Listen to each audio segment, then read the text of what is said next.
Test.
but it's as far as the elevations. So 2.9, 5.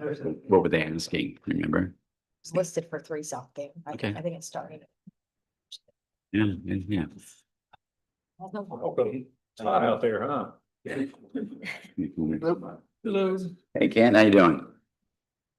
See you. Hey, young fella, how you doing? Yeah. We'll need to get mine. There's a bunch of good soccer games going on tonight. It's like bam, all the 3 top star dudes. Hey, did we win with Australia, by the way? Yeah, and that's the deciding game as well. Caroline, That's your team? anything Carolina, we support. That's right.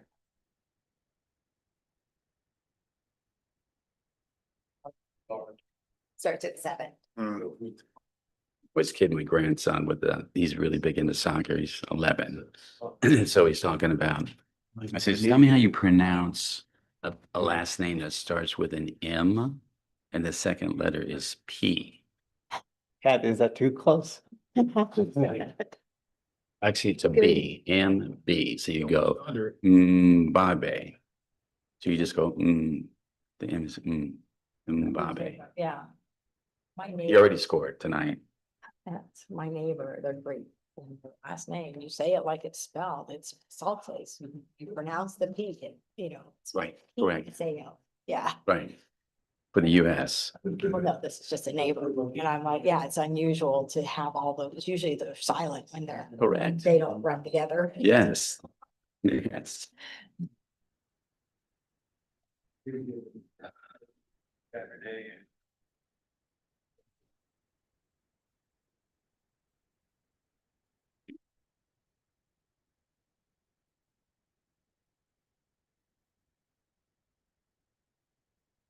Yes, everyone having Friday off worked out well because they could all watch the US soccer game. Yeah, It's like 3 or something. we're looking pretty good. They won the first 2, right? Yeah. That's a big deal. Yeah. It's like I saw something was only the Don't get too third. excited. Yeah, I know. Like, Not too excited. Fun to see them.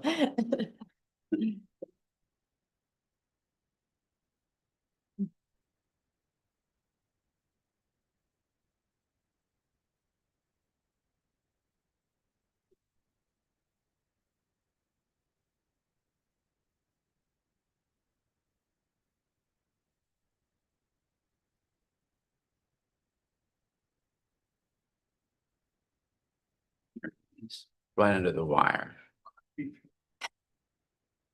Timed it perfectly. How you doing, Todd? Good.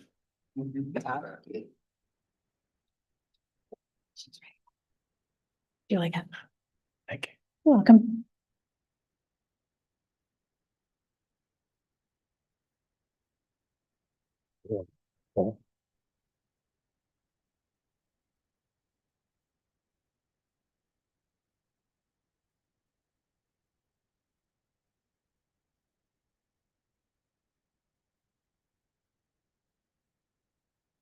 Hey, good evening, everyone. Welcome. It is now 6 p.m. on June 22nd, 2026, and this is the City Council Budget Workshop. Kathy, would you please, well, let's do the pledge first.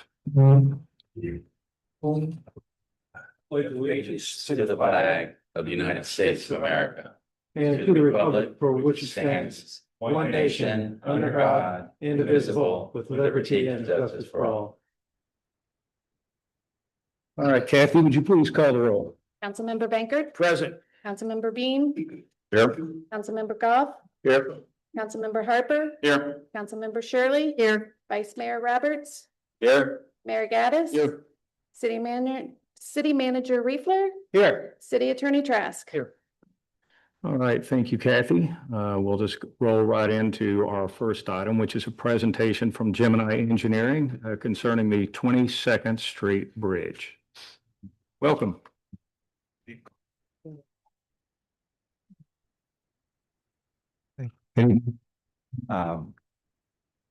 share on this end.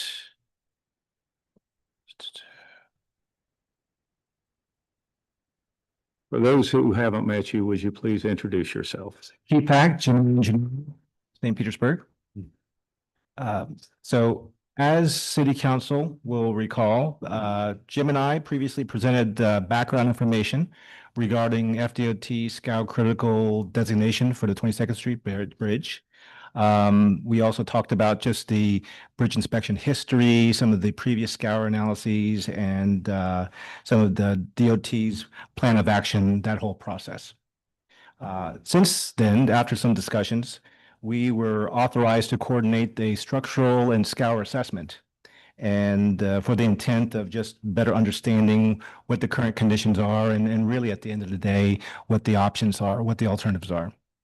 So in doing so, we have on our team Ayers Associates, David Johnson here. He represents our structural engineering team member.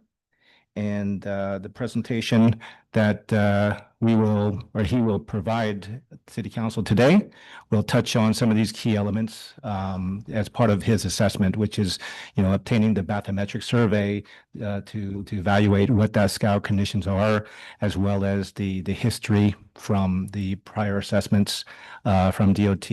And ultimately, he will step into what those alternatives are to either repair or to replace. And very importantly, it's, what is that estimated service life? So at this point, I'd like to turn it over to David Johnson. I do have a question. Yes, sir. For the, who are you contracted with? The city? City, okay. Yes. And then their, Our team member, okay, and their scope of work is, structural engineering.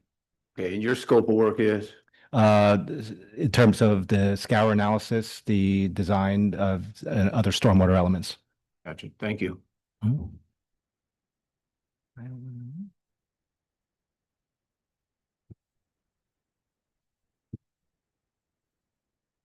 David?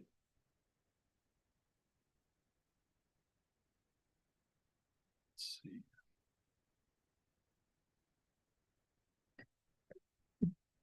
Flip it over. For some reason, it's not displaying what's on the screen.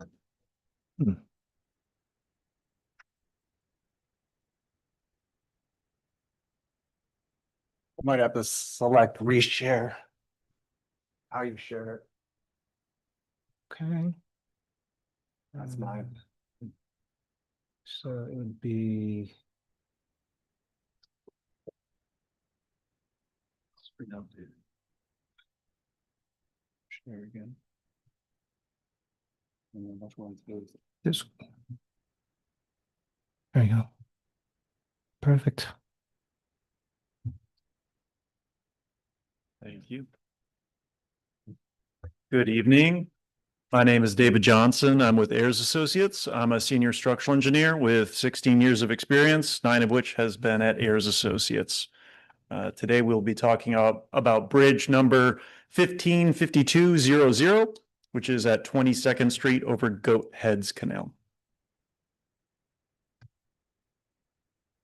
The bridge location is located 0.02 miles east of Gulf Boulevard, as you can see here on the screen with the yellow thumbprint.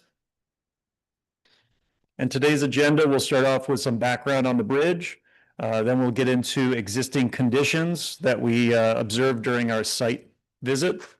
Next, we'll get into the rehab alternative, followed by the replacement alternative, and concluding with the recommendations. The bridge was built in 1965.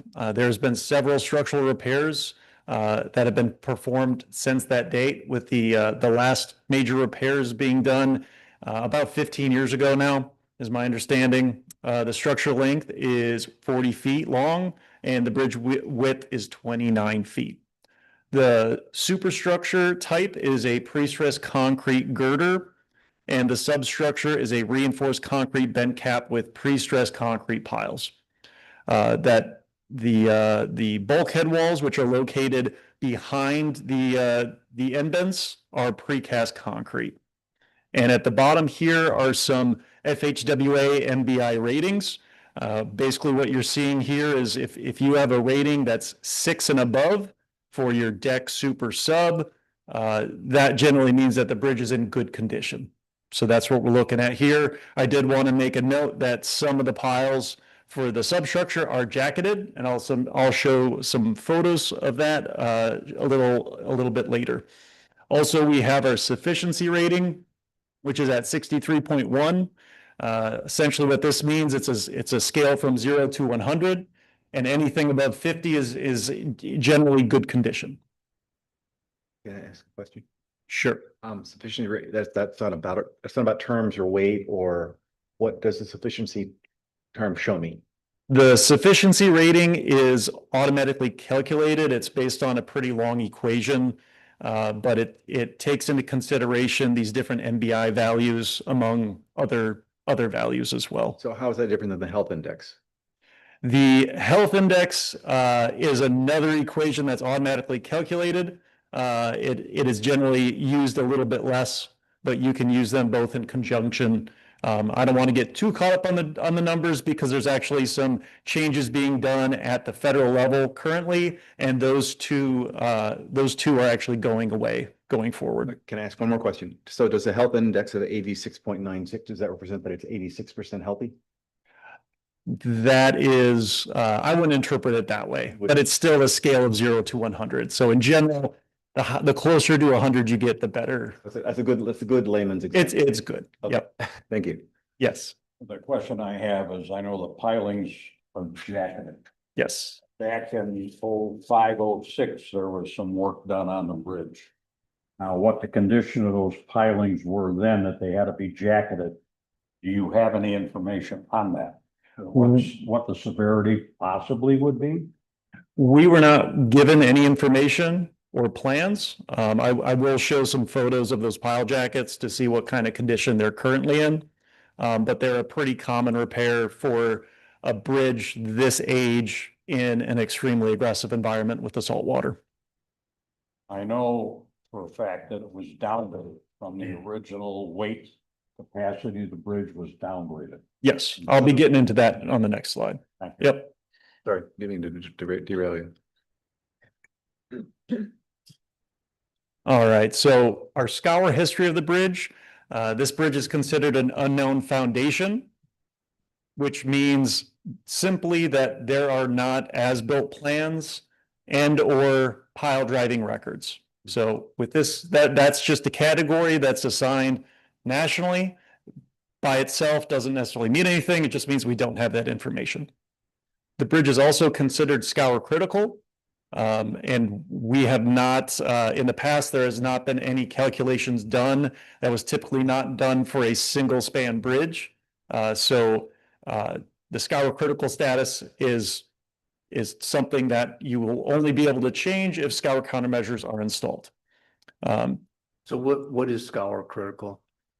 So scour critical, essentially what that means is so the ground line or the channel line, at some elevation, the bridge may become unstable and it could fail. Typically, it would go through a process that was defined in the Unknown Foundation program, and it's a 4-step process, with the 3rd step being a structural analysis to determine what that elevation would be. So that would determine, okay, you have, let's say, 10 feet of scour that can happen before the bridge is considered unstable. And at that point, something needs to be done. And all of that information would be included in the plan of action. For a single span bridge like this, that was considered lower risk. The procedure is to essentially not run that calculation. So we do not have an exact scour critical elevation for this bridge. Okay, so in my world, scour is normally the undercutting of a foundation, but that's not what that is in this. That is what that is. Yep. That is what that is. Yep. Okay. Yep. So what's been measured in the past, and this is in the bridge inspection report, there has been 7.1 feet of scour according to the 2013 measurements, but there has been no significant scour observed since. And by significant, I mean anything greater than 2 feet. The plan of action that I understand we've already talked about, so I won't go into too much detail there. But it's going to be handled as a part of an FDOT inspection through the emergency response. AIRS has actually been handling the routine bridge inspections through the D7 Bridge Asset Management contract. So we did perform the inspection last go around. But that is something that FDOT is going to handle. It's not something the city needs to worry about. They'll just be handed that information if it happens. And this plan of action kicks off if you have a tidal storm surge of 8 feet or greater. Moving on to our existing conditions, the bridge is posted. I won't spend too much time on what these postings mean, essentially because they're not required. So based on the actual load rating, it does not need to be posted. The bridge has been most likely chosen to stay posted by the city just to protect it from higher level of loads. There are 3 piles that are jacketed. Here in the right-hand corner, you can see what one of those jackets look like. It's essentially, I would think about it as a Band-Aid. It's a concrete Band-Aid over the pile. There are structural jackets that actually will transfer the load through it, and there's non-structural jackets that would not. Since we don't have plans, we don't know what type of jacket is, but that's not uncommon. The fact that the jackets are looking to be in relatively good condition and they're 20 years old is a good sign. Some of the deficiencies that we saw during our site visit include spalls and delaminations. You can see in the bottom right-hand corner here, right here, this is what a delam looks like. And essentially what's happening here is when the rebar that's inside of the concrete corrodes, it expands. It expands up to 3 times its original size and volume. So once that steel has expanded enough, it's going to cause that layer of concrete on the outside to start separating from the rest of the structure. And once it gets bad enough, that piece will pop off and become a spall, and you'll have exposed rebar. So that can be a safety concern, especially if you have boaters underneath. If that pops off at the wrong moment, it could hit somebody and cause injury. So now in some of those photos are those previous repairs? Correct. This is a previous repair right here. So did that previous repair fail? At this point, it has failed, correct. And we are seeing spalls on the underside of the deck, on beams, abutment caps, piles, pile jackets, bulkhead walls. It's not severe or significant, but we do have isolated cases. There are also cracks and spalls / delams that we can see here. Here's another case in the bottom left-hand corner where you can see my arrow. This is another failed patch that's gonna delaminate in the future. And what you're seeing here on the bottom right-hand corner with the pile jacket, this is called corrosion bleed out. It's the same thing that I've already talked about, where the steel within that jacket is corroding, and that corrosion essentially comes through a crack, and you're gonna see that rust. Are these reinforced concrete beams or pre-stressed concrete beams, you know? The beams for the superstructure are pre-stressed concrete. The pile jackets are also the piles are pre-stressed as well, and the jackets are just reinforced concrete. So black bar is typically what it's called. So basically they have a freshwater life of 75 to 100 years.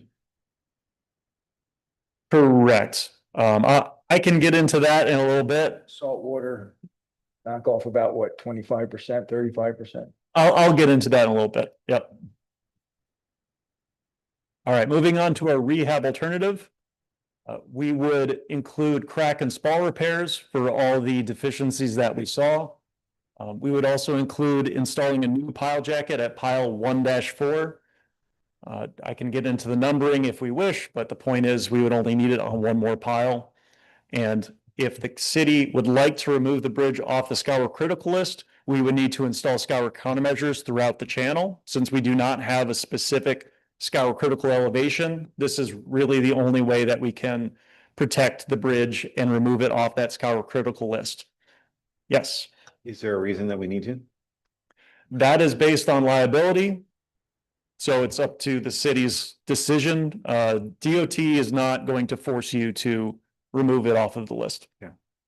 So when you said a new pile jacket on 1-4, is it because it already has one that's failed? No, that's a pile without a pile Be an jacket. initial. Correct. Yep. And the process to remove it from the scour critical list will be once design plans are complete, they would then be taken to District 7. This is something we've done a number of times. So District 7 will review it and they'll agree that, hey, this is going to remove it off of the list. So you don't need to worry about any risk in terms of doing the work and then not getting the payday at the end. Moving on to our bridge replacement alternative. Here's a typical section, cross section cut through the bridge, what it would look like. So this is designing up to current design standards per FDOT. We would have two 11-foot lanes, so slightly wider than what is currently out there, two 2-foot shoulders, a 6-foot sidewalk on one side, and 36-inch solid concrete barriers per the FDOT standard plans. This comes out to a bridge width of approximately 34.9 feet. What do we have now? Currently, I will jump back to that. 29. We have 29 feet. And I also want to jump back here to show you the structural length is 40 feet, which will be coming up. Something to compare to. So the bridge replacement would have a bridge length of 60 feet. And the reason we're going longer than the existing is because we need to avoid the existing pile locations. What will oftentimes happen with these old piles is you'll go to try to pull them, they're embedded 40, 50, 60 feet, and they'll just snap. So we do not want to run into problems during construction. So we're just going to move those piles out further so we avoid any issues. The superstructure consists of pre-stressed precast concrete beams laid side to side. As you see here, this is all FDOT standards, and the benefit of this system is that the cast in place topping that goes on top, we do not need the contractor does not need any temporary false work. So they can essentially just pour it directly on top and then screed from there. So it makes construction very easy. It's all precast. We would require phase construction at this site because we're going to need to maintain access, a one-way access minimum to the residential homes, since this is the only way in and out. I also wanted to point out that we will be unable to raise the vertical profile significantly to meet what I'm sure is going to be the design standards, where you have essentially what it's called is 2-foot freeboard from your design stormwater elevation, and that's to allow debris to flow through. This is pretty common in these types of situations where you have residential homes, commercial properties located right next to the bridge. There's really nothing you can do. So what we would design is something called a superstructure tie down, and that's going to be a piece of rebar connecting the substructure to the superstructure. So if we ever do get a case where the water raises above the top of the bridge, that superstructure is not going to pick up and float away. We would also be replacing the bulkhead walls at the same time. This is really the only way that we will want to handle that. And then I did want to point out that since the new bridge and bulkhead wall would be designed for that design storm event and the scour, we would not need to install any scour countermeasures in this alternative. Moving on to our recommended alternative, it would be the bridge rehab. As I've mentioned, the bridge is in good condition. For an older bridge that was designed, in this case, in the early 1960s, it's pretty common to have a service life of approximately 75 years. A newer bridge, you would have a longer service life, closer to 100 years, but this is generally what we've seen. So the fact that the bridge is located in an extremely aggressive environment, in this case, we really haven't seen any accelerated loss of that service life. We still expect an extra 50 to 20 years remaining service life from here, provided we make these repairs now. There are no critical deficiencies on the bridge. And as I mentioned, the bridge does not require posting per structural calcs at this point. This alternative is assuming that the repairs that we are recommending would be done in the next 5 years or so. And as I mentioned, if the city wants to remove the bridge from the scour critical list, we recommend installing those scour countermeasures now, given the need to install pile jackets. If we're doing work in the water, we might as well get the permit for both and get that work done as efficiently and as cost efficient as possible. As you can see in the bottom table here is going to be a cost estimate where we're looking at not only the construction cost, but our professional design service fees, as well as your CEI or your construction observation costs. And you can see here the rehab alternative is essentially 10% of the bridge replacement alternative. So based on all this information, we think the best recommendation here would be the bridge rehab. And with that, I would like to thank you for taking the time to listen to this presentation and open up for questions. Council? Yes. Seawater, freshwater, you're gonna get into that expectancy life? Yes. So as I mentioned, older bridges were typically designed for a 75-year service life. What you do on the design side to accommodate that additional aggressive environment, those chlorides, essentially, I think of concrete as a really dense sponge, right? So the more room you have, the more concrete cover to the rebar, it's going to take those chlorides longer to penetrate, to leach through the concrete and get to the rebar. Once it gets to the rebar, the corrosion starts, and there's really not much you can do to stop that process. So the point is that on the design side, typically what you'll do is you'll increase the concrete cover, and that's going to give a bridge in a saltwater environment a longer life. And so in this case, it seems that the design was done correctly, and we do expect to see that full 75-year service life on this bridge. And that's where we get the 15 to 20 years remaining service life. I do have a question. So besides the recommended jacket on the one pier, the rest of the damage that you see, are those all previous repairs, or was there anything new? There is new. Yep, there are new cracks, there's new spalls, and that is to be expected for a bridge this old. When were they done? Yes. The question I have is, I live on that island and my house was built in 58, although you say the bridge was built in 65. So what did they have there before the bridge was built? A ferry. Probably so. So is that accurate? That's the question I Is that have. what you want to go back to? Pardon me? I gotta tell you, that's a pretty good question. So is a causeway an option? For a span length this size, I think a bridge is going to be your best alternative when we go to replace it. Because if you fill it in with dirt, You're not going to be able to fill it in with dirt. The regulatory agencies will not allow you to. okay. Any other questions? I'm sorry, your question. Were the repairs done last? So my understanding is the last repairs were done about 15 years ago. We just covered that the pile jackets were installed about 20 years ago now. Those are the most major repairs, or every 2 years we get the inspection report and do the spalling and the cover up repairs. One more question. Grant money, is it available for this? We've been looking, Key can speak to that a little bit. For the FDOT grant we've been looking at. Yeah, grant wise, we've evaluated FDEM grants. We've actually submitted for FDEM grants and for DEP grants as well. And now we're moving towards the FDOT grants that David had suggested we try. So this is our third, fourth one, I think, at this point. What type of money we talking about? We were looking at for the repair, not for replacement. I'd rather see if we can get it replaced. Is that because we can get another 20 years out of it and replacement doesn't make sense. We can't justify it. for Just the Process. cost. At this point, we were attempting to, get the bridge off of the Scout critical list, and the easier to lower the cost, the more better shot at getting the actual grant. Thank you. Question I have that we didn't get an answer on, is that the actual build?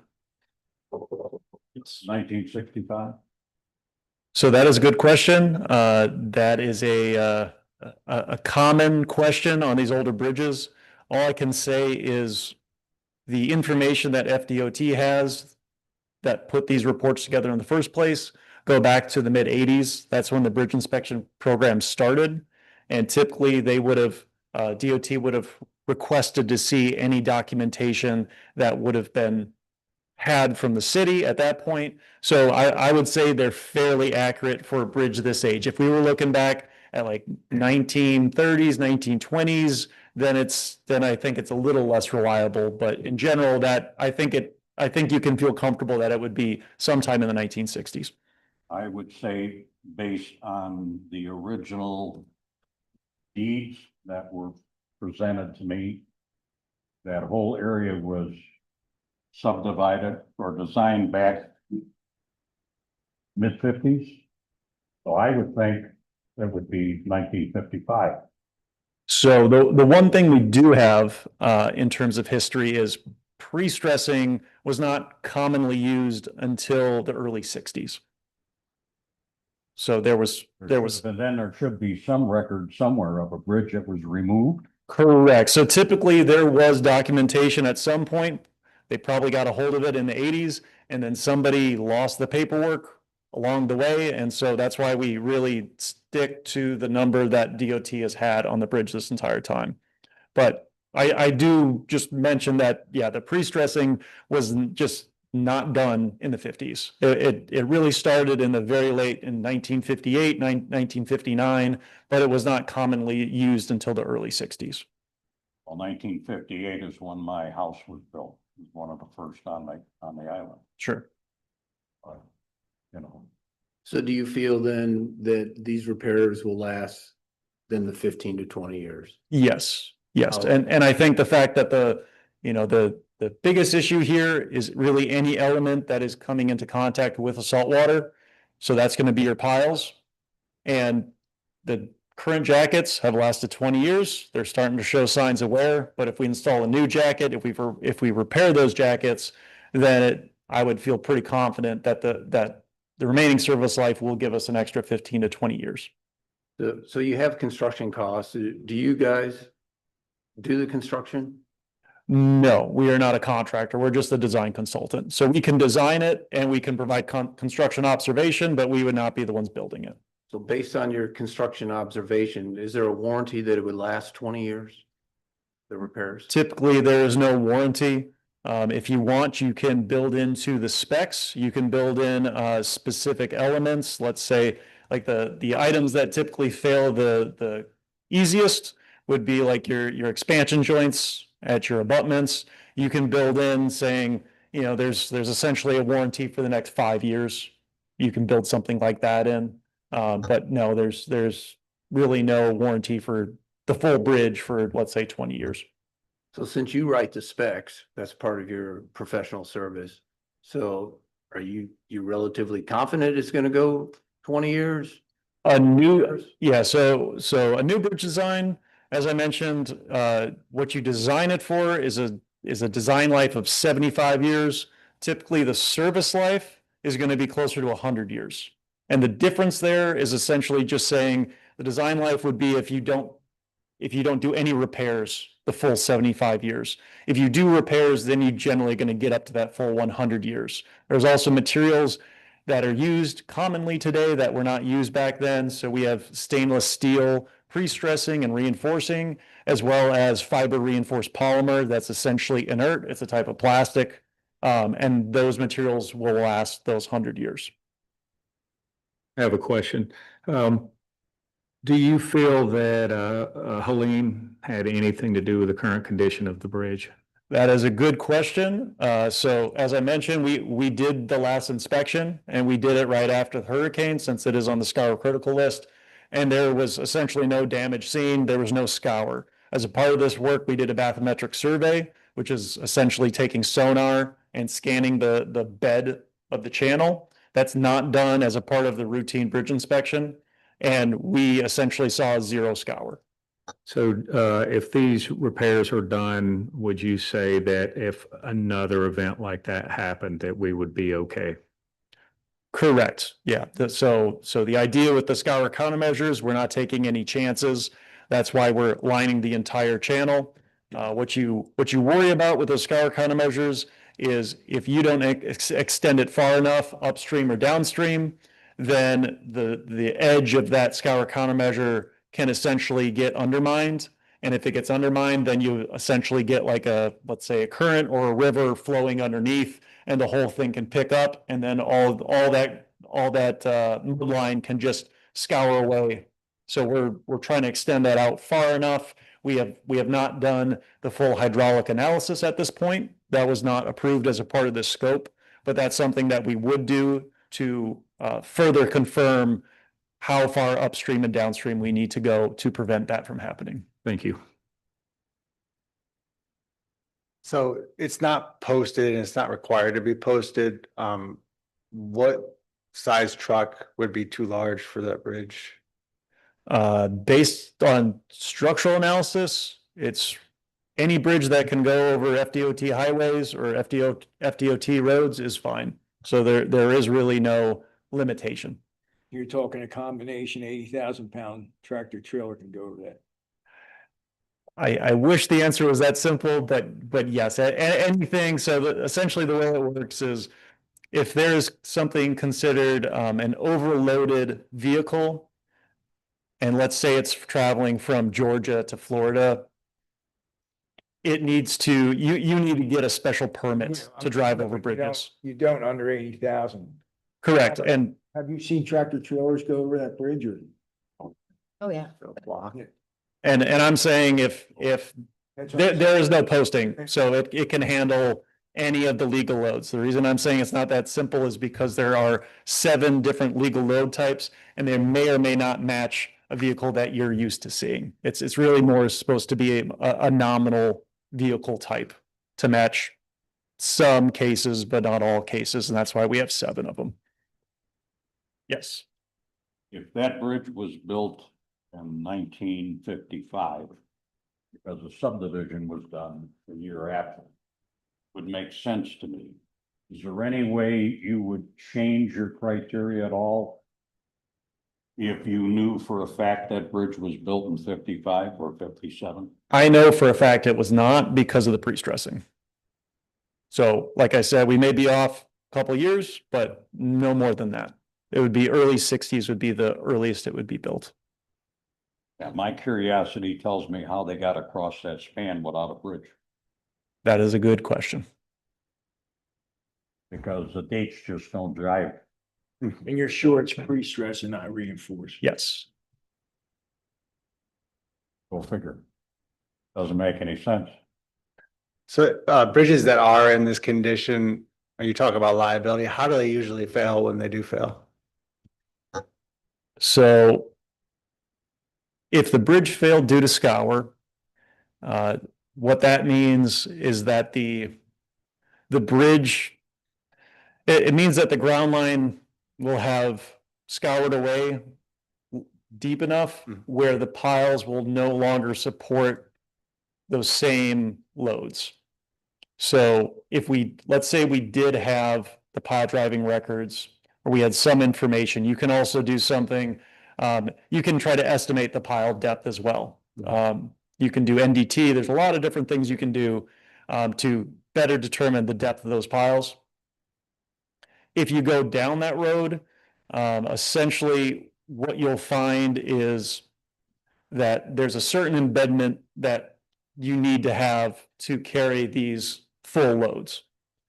If we don't have that, that doesn't necessarily, if you reach that scour critical elevation, let's say we knew what that was and it was met, that by itself does not mean the bridge is going to fail tomorrow. It just means it cannot hold those loads. So something we've done in the past, we've done it for FDOT, is we will do something called a substructure load rating, where we actually look at the pile capacity in that specific instance. And then we would post the bridge based on the pile capacity with that embedment. So more likely than not, the bridge would not fail if you saw a storm response, but it would enact that plan of action. And if you get the FDOT involved and you cannot prove that the bridge is stable, you may run into issues with them allowing you to open the bridge, since we have not run those calculations. Okay. And you said it would be impossible to fill that bridge in with fill. Correct. Why? From a regulatory standpoint, they're not going to allow it. Our island used to end where our marina is, and then to get to Sand Key, you used to have a little ferry there. And that was all filled in probably in the early sixties. That can't be done now. I would not recommend it. It's going to be a much longer permitting process, and it's going to be very difficult. That bridge was actually built over a natural channel. Okay. So there was something that was said about that natural channel. Well, that's what I'm saying. When Sand Key got filled in, that was really a channel too, right? That was a lot. That's why they call it Goat Head Channel, whatever. I'd like to find out just when. Well, you got me curious now. Oh, I'm curious. Well, you two can do some research. How did they build a house without that bridge? 1965. They probably had a little slip ferry going back and forth. All right, these guys are probably tired of the hypotheticals. Let's continue on and find out what we're gonna do. Kyle? That's what I was gonna ask. If we were gonna take the repair route, you said we didn't execute all of the studies. Would we finish the hydraulics at this point? If we're going to go forward with the scour countermeasure design, then yes, we would do the hydraulic analysis that Jim and I would handle to, like I said, to ensure that we're extending far enough upstream and downstream so DOT will approve this and take it off of the scour critical list. Can I ask a question? Yes. Is this cost here including the scour containment or the scour containment being? This includes it, Different. and it's the vast majority of the cost. The rehab here is the scour containment and the bridge reinforcement and. Correct. And the piling. Okay, got it. Yes. I thought that was. For What's, you, it's a big deal to get it off the scour critical list. It is not a requirement. So it's really just up to what you feel comfortable with liability wise as a city. So you're saying, when you say that, I'm trying to equate that to some numbers here. So that means what, we get lower What's the non-scour? insurance rate, we get, That's my understanding, but we typically do not get involved in the insurance side of the equation. understood. So I'm just trying to understand the liability difference here. So you're saying the bridge is good to go for 20 years. I'm saying there is an unknown, right? There's an unknown with the current bridge based on the scour. What we've seen in the past is really no scour since 2013. So one way to look at it is we just had a hurricane that caused overtopping. It was in this area. I think I think it was proven that it was at least 100-year design storm event, and the bridge held up fine. Right, so that's one way you can look at it. It's just we can't prove it with numbers, and that's all FDOT cares about. So how much is the countermeasures in the 400K? The countermeasures are going to be of that construction cost of $400,000. I would say it's around. I want to say around $250,000 to $300,000 worth of that. The most expensive items on the list would be those scour countermeasures. In this case, you need to install it underwater. So you need to get specialized divers to secure it. And then the pile jackets would be next highest. The spall repair, concrete repair is pretty low cost. And that's including making sure you do it right. So something that we would cover in our design plans would be to show the contractor exactly how to repair a spall. I don't know, since I don't have any repair plans for what was done in the last repair, it may not have been done correctly. And so the proper way of doing it is to essentially chip out the bad concrete. So it is at least, let's say, an inch behind the rebar. So when you pour that concrete patch, you have a mechanical connection with the concrete and the rebar. If you just patch the concrete as if it's, let's say it's spackle or something, you just patch over it, make a smooth surface. There's nothing holding that on mechanically. So the rebar is just going to keep expanding and it's going to pop right off in, let's say, 5 years. All right, so if we decided to go the rehab route, what would be the next step for Bel Air Beach? The next step would be for Gemini and Ayers to put together a proposal to get that work done. That's something that we can do very quickly because it was originally it was going to be part of one proposal for this work as well. So we can put that together and then we would start with that design process. So the first step in that would be doing the hydraulic analysis, understanding what is the different scour elements that we need to consider. And then we can design the scour measures from there. We've already done the bathymetric survey, so there's no survey that needs to be done. We've also, we have the title searches as well. So if this work extends beyond the right-of-way limits, we already have all the information we need to handle that. We would prefer not to extend past the right-of-way limits because that's going to require something called a sovereign submerged land easement. And that's going to just make this whole process extend out further. Yeah, it makes sense. Kyle, Question, Dave. oh, sure, go What right is the ahead. cost of the design process to get that started? What's the fee for the design? The design is what you see here on the screen. So that would be approximately $130,000. But you said that included supervision and whatnot. No, that's so- the section. That's the CEI. Yep. And also as a part of that, professional services would be post-design work. So we would be kept on. The contractor is going to submit shop drawings, RFIs, we would respond to it. And we can provide site visits as well to make sure they're doing it correctly. If you didn't do the scour countermeasure, how's that change the professional services? It would drop it significantly. That's a big portion of this effort. Would it drop it $100,000? If we don't do the scour countermeasures, we don't need to do the hydraulic analysis. And the structural repairs are going to be a lot of those spall repairs, crack repairs, a pile jacket. So I don't have a number off the top of my head, but it's going to drop it by more than half. And would you say that we would still, the longevity or the lifespan would still be 25 years without the countermeasures? It would have that same 15 to 20 year service life. You just still have that unknown with the scour critical status. Okay. Do we have any idea what we possibly could get on grants? Right now, it does not look very hopeful. They've attempted, I think, 2 separate grants without success. And then they learned of a new FDOT grant. We're hoping. So you're thinking we're not gonna get nothing? Maybe on the FDOT. I hope that we can get. Maybe on the we can get FDOT. something they have matching. something for it. That's what he said earlier. And then am I correct in what I'm seeing on the budget that we only have funded or saved 85,000? Yeah, That was my next question. jumped to that budget page.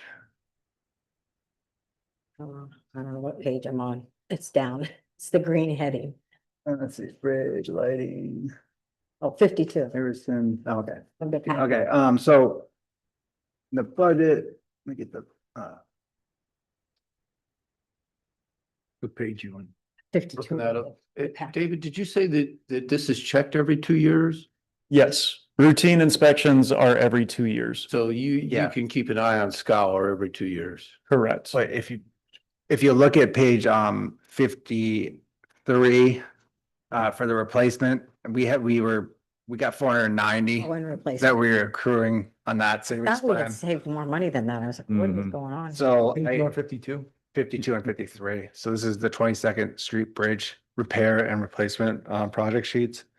And the the repairs, we had the 80 built up in the prior year funding and then I put 475 for construction and then 50,000 engineering and permitting. I just got to change the balance on So that. we essentially have enough money set aside if we don't get a grant.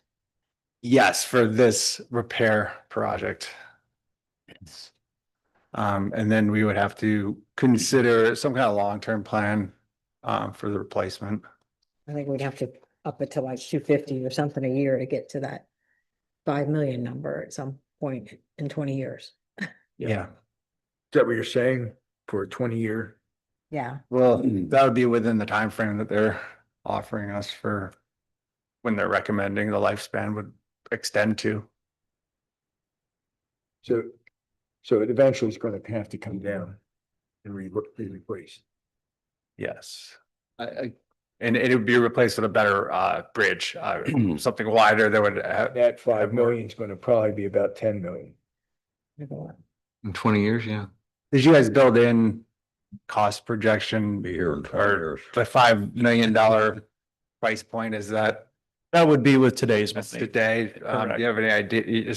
Future value. What have you seen in the bridge industry as far as price increasing in the last? Prices are always increasing for bridges. It's why a new bridge is $5 million today and it used to be $2 million.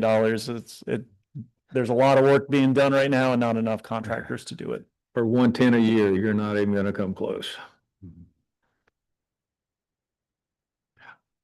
Yes.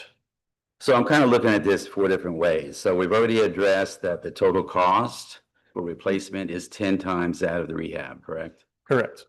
The lifespan of 20 years for the rehab versus 100 years for replacement, it's Correct. a 5 times.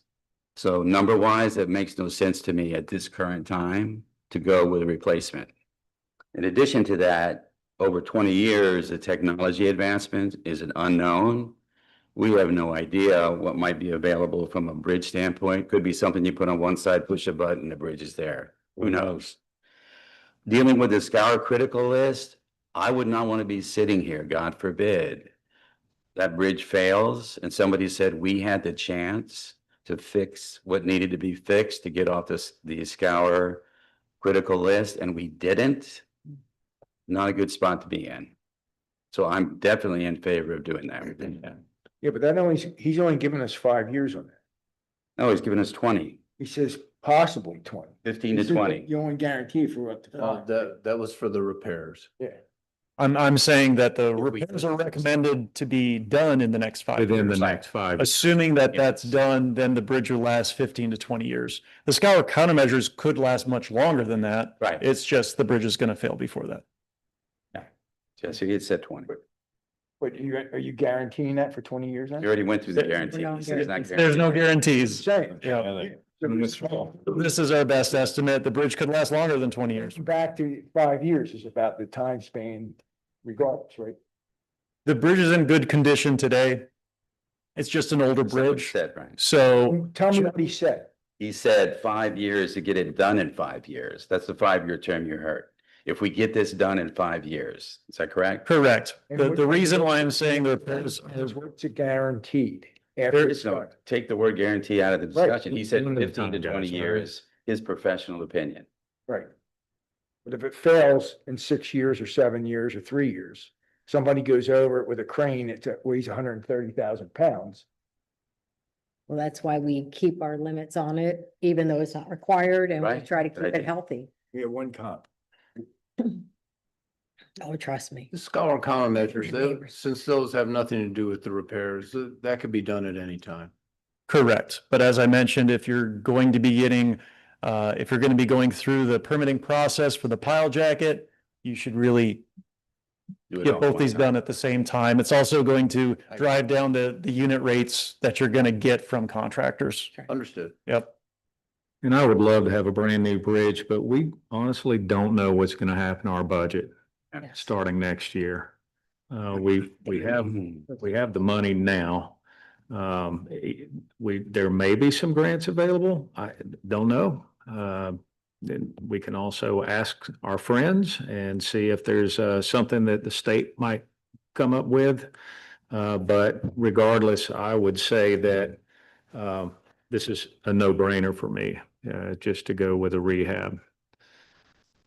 I would second that. I think that we've got the money saved. It needs to be done. Time is now. We've got this information. We sit on another 6 months, another 3 years. The price is just gonna increase and we're gonna still be where we started. Has anyone explored the bill with the referendum that's going to be approaching us in this year about the reduction of property tax and the mayor, not the mayor, the governor's position that there will be grants available to the city to pick up? You know what I'm saying? I'm not really sure what the requirements will be, but as far as I'm concerned, this whole tax business is nothing but a big fat preemption. And Do you have any knowledge on this, Tom? What these grants that the governor's talking about to offset budget loss? All I know is what the governor said at the meeting that took place a couple of months ago. And when Mayor Arbutine from Bel Air Bluffs asked him how the cities were going to make up the difference after they lost all this revenue for ad valorem taxes, and he says, well, we've got this big pot of money. Yeah, but. what hoops do you have to jump through to get Yeah, that money? so how do you get your hands in the pot of money? And how, They're gonna who shuffle some of qualifies it. and who That's doesn't? my question. Is So that, this is one of those unknowns that I'm not willing to gamble on, and we don't know until we know.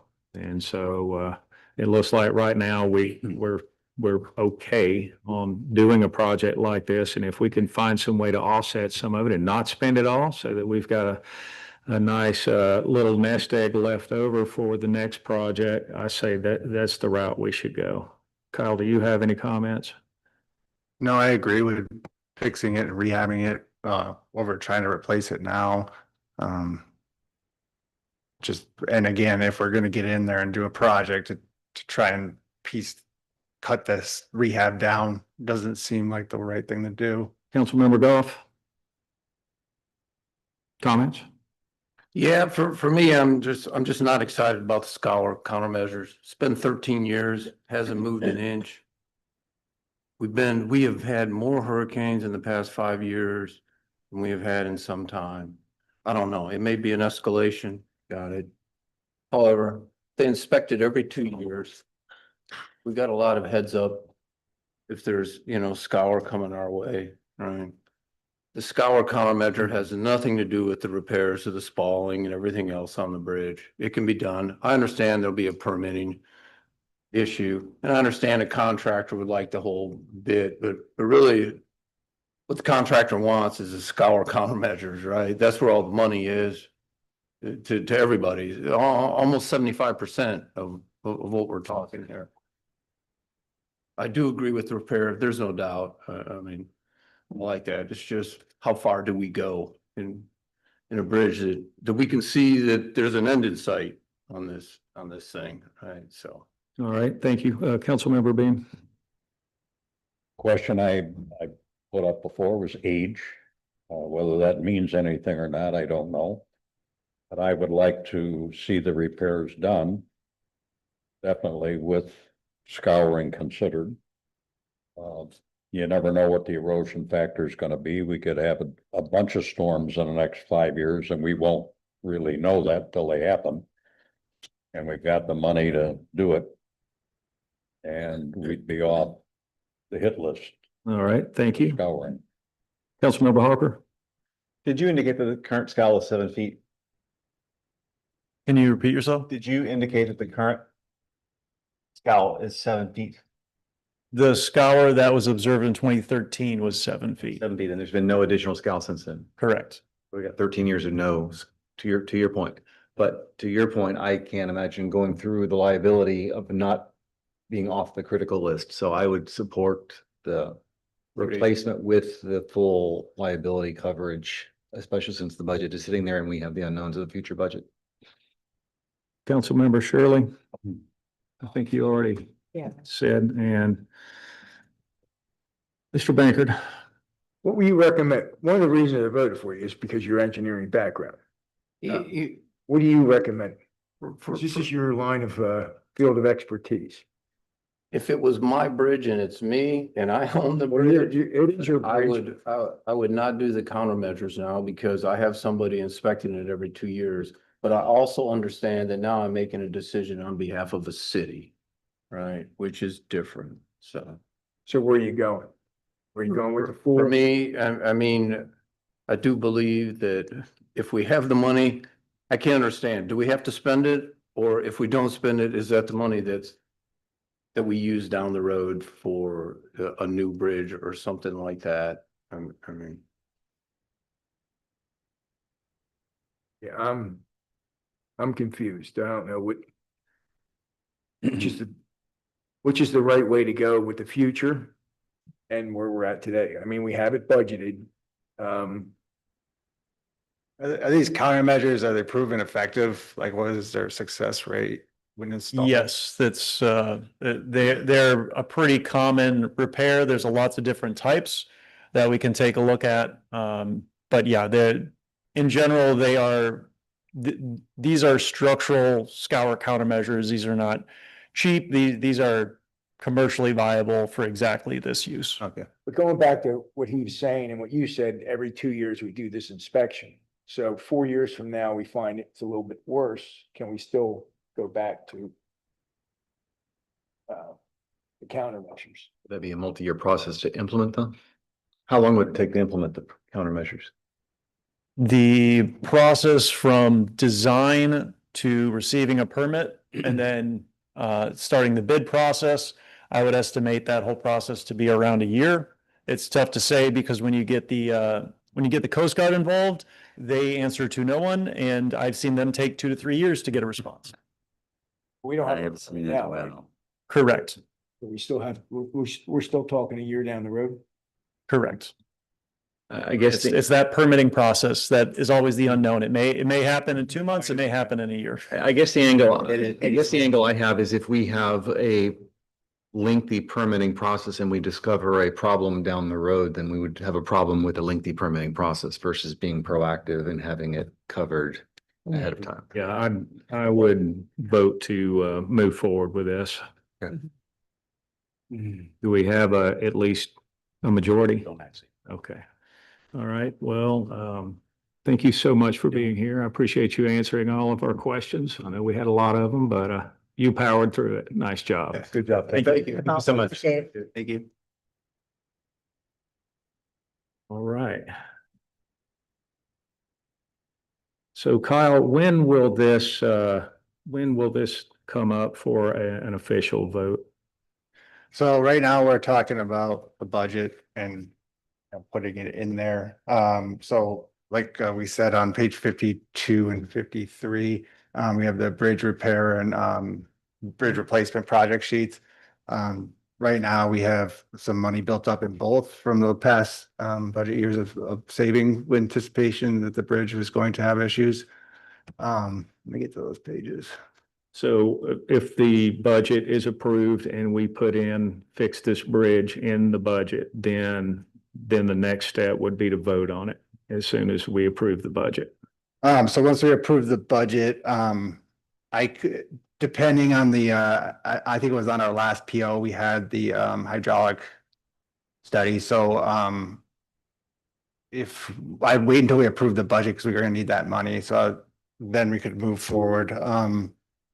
But I would need at least the design and engineering costs approved for this budget Okay. year. All right. Kyle, the way I read that, I thought the budget, I turned the page already, but I thought the money was already sitting there in reserves. It's been accumulated and earmarked, saved, but it could just as easily be put back into our general fund. Right, but my point is, why do we need to wait till we approve the budget when we already have that money in past year's budgets and we're just at this? I would just approve Voting. the project sheets to be accurate for this budget year and then move forward. Right now, I don't have them Okay, the way they should be. I would move some of the money from the replacement costs to the repair side. I just don't want to wait until September when we're approving this and we've passed the budget and then, and then start the process. We should start it now, start it at the next meeting, I would think. At least get into the planning phase, Right. right? Release the funds to allow them to start the design process. I'll get their official Proposal. proposal and then we can bring it to the meeting. Okay. Discussion. All right, cool. Now we're on to item number 2, review and discussion of fiscal year 2026-2027 budget and strategic plan. You are up, City Manager Riefler. Let's get my share screen. see.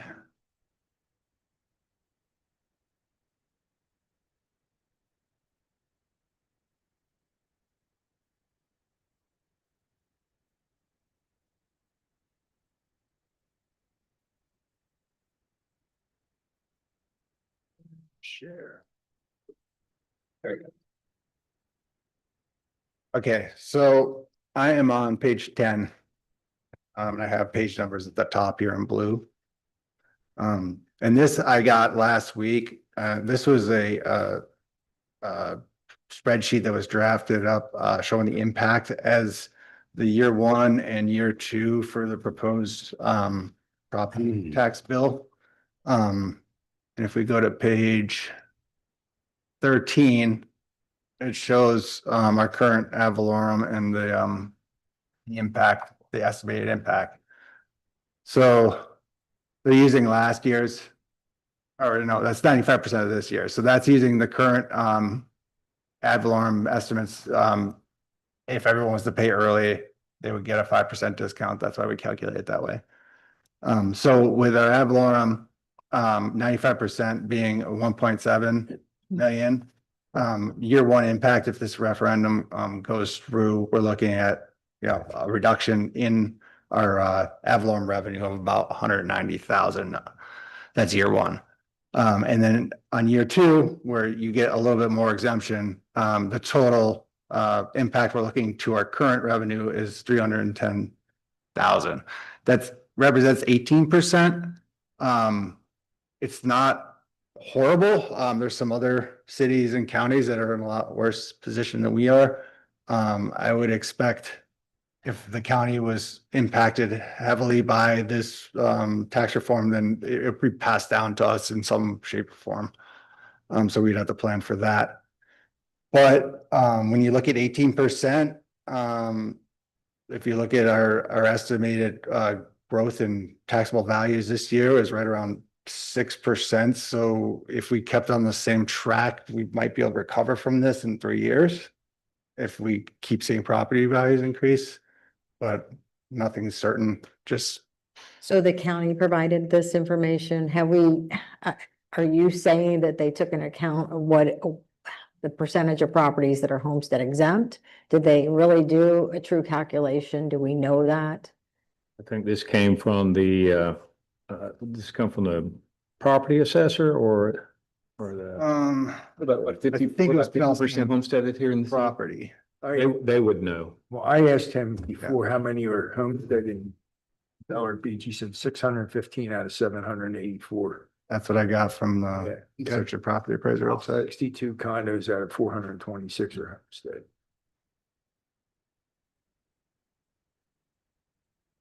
No better source than where it's going. Provided by Pinellas County. I came from City of Largo, provided by Pinellas County. I can dig more into what they did for these calculations. Can I ask a clarifying question? So we're talking about this first year being $150,000 homestead exemption increase for the individual homeowner, correct? And then going to 250 the following year. Mhm. But nowhere in this conversation is there a conversation of how this revenue is to be made up. So are we in the operating assumption that we are working on reducing our budget by this amount? Or are we the assumption that the state's going to provide additional fundings to compensate for this? Because I hear a lot of hot air right now as far as I hear something being said, but there's a pot of money, but that doesn't tell me mechanisms No. or guarantees I would of anything. plan It's pie in the sky. Right. That's So a campaign speak. So we should be working on the $190,000 reduction rate this year and worry about 300 next year. In year 2028. it's the way I would read it. It'll Yeah. impact us. Correct? Yeah, the alternative is to go up on our millage rate. And that, Counter-effective. yeah. We increased the millage rate to reduce We've it. not had to do this in such a long time. And How much But we're revenue? talking about. Makes no budget. sense. Yeah, this is 28 Yeah. and 29. Talking How about. much would that increase if we went up to the next? I don't know. We can run the numbers because we're only allowed to increase. by so They need much. to make up a third of their budget gone. A third. Yeah. I mean, 18%. Yeah, I'm looking at Kansas City, they're almost 40%. Some of the cities are thinking about adding additional assessment costs. So is the For other- example, fire assessments. Is the other alternative, they're looking to consolidate the smaller cities so that there is less pain, so cities are merging, so they eliminate the overhead. That would that they're make the trying to get state rid of Florida very happy. I know that would make the state of Florida very happy. Just trying to understand I'm trying to understand the motivation behind all this. Well, To if, keep Other than their political. folks into in their homes. I mean, quite frankly, there's a number of people being priced out of their house that have lived here for 50-something years, their home's paid for, and they can't afford to live. And that's the people that they're trying to help. And the reason it doesn't affect us much, because our home values are much greater, there's such a tax base here. Largo has a lot of those smaller homes that people are affected. It's a problem. It's an issue. Between taxes and insurance, it's pricing people who've lived here all their lives out of their homes. I guess one of the questions I have though is that. So I'm simple, this subject, I have a real tough time with saying across the board that the state's gonna put, if you look over time, probably Bel Air Beach, you just said 6%, I thought it was 8%. We are having consistently these huge increases in our property tax base without changing our millage rate. Just look at what the other cities are collecting. And they're spending like drunken sailors. They're not sharpening their pencil. If the money's there, they're spending it. They need to start cutting the budget. The county's spending money like drunk. Yeah, I'm gonna spend $300 million on a stadium that draws No. 15,000 a night. all I can talk about is Bel Air Yeah, Beach right yeah. now, But I mean, yeah, but like you said, the drunken sailor, Mhm. it's true. It's So, time so to from trim. our perspective, our best bet here is to sharpen our pencils. Be absolutely. prepared for the worst case scenario, and if something better happens, then we're ahead of the game. I mean, no one knows better than this man right here at what $190,000 is going to do to his budget. Yeah, and that's gonna be next year, so we will know where we end up and what we end up with. And possibly, I don't know how that state's gonna work with that extra money and provide funding. I have So you're talking budget 2027, 2028. Yeah, Yes, This 190,000 that's the year. will be impacted.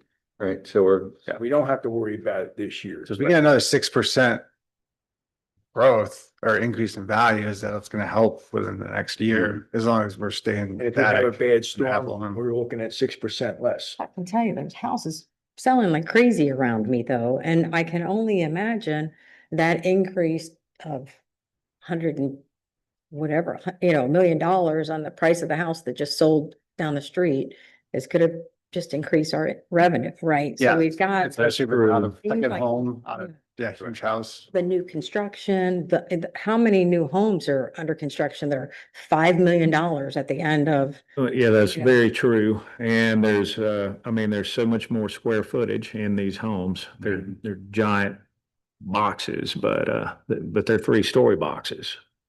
and we have a lot of other sources of revenue, we've got all of our Yeah. utility tax. Which I'm gonna go Yeah. into next, so we can review that. can I ask you 2 questions? Yes. 2 questions. In this calculation here, is there any consideration of residential commercial mix? And or is there any consideration of the actual millage that's already being applied? Like I see some 6% and 7% millages here. And I see us way down at 2. So Correct. the question is, are we taking a hit because our millage is lower than everybody else? Or are we taking a bonus because we are not as high on other categories of millage that they are adjusting for? We're taking a hit because of our makeup of our tax base, and how many people are actually homesteaded. Okay. Got the So- makeup of our tax base. Okay, but the basis of the calculation is not a basis of the percentages of the revenue sources. Like we're 100%, we're 100% ad valorem, but Indian Rocks might be 60% ad valorem or whatever the percentages might be. See, It's because of revenue. if you look at some of these communities, the hit, they can make it up elsewhere because they have businesses. Right, They fair have point. other ways to offset Agreed. and the state says there's going to be something out there, but I guarantee you, they never feel sorry for Bel Air Beach. Mhm. All right, we're not we're not poor pitiful us. No. And so, so it really is up to us to just, tighten our belts Yep. and power through it and do the very best we can. And, you know, there may be some projects that we have to slow down on in the frequency, but fortunately, this city is in really good shape right now. A lot of big projects have just finished thanks to this man right here, getting it done. And, our streets all look good and I think overall we'll survive this. It's not the way that we wanted to do it, but I think we'll be okay. Yep.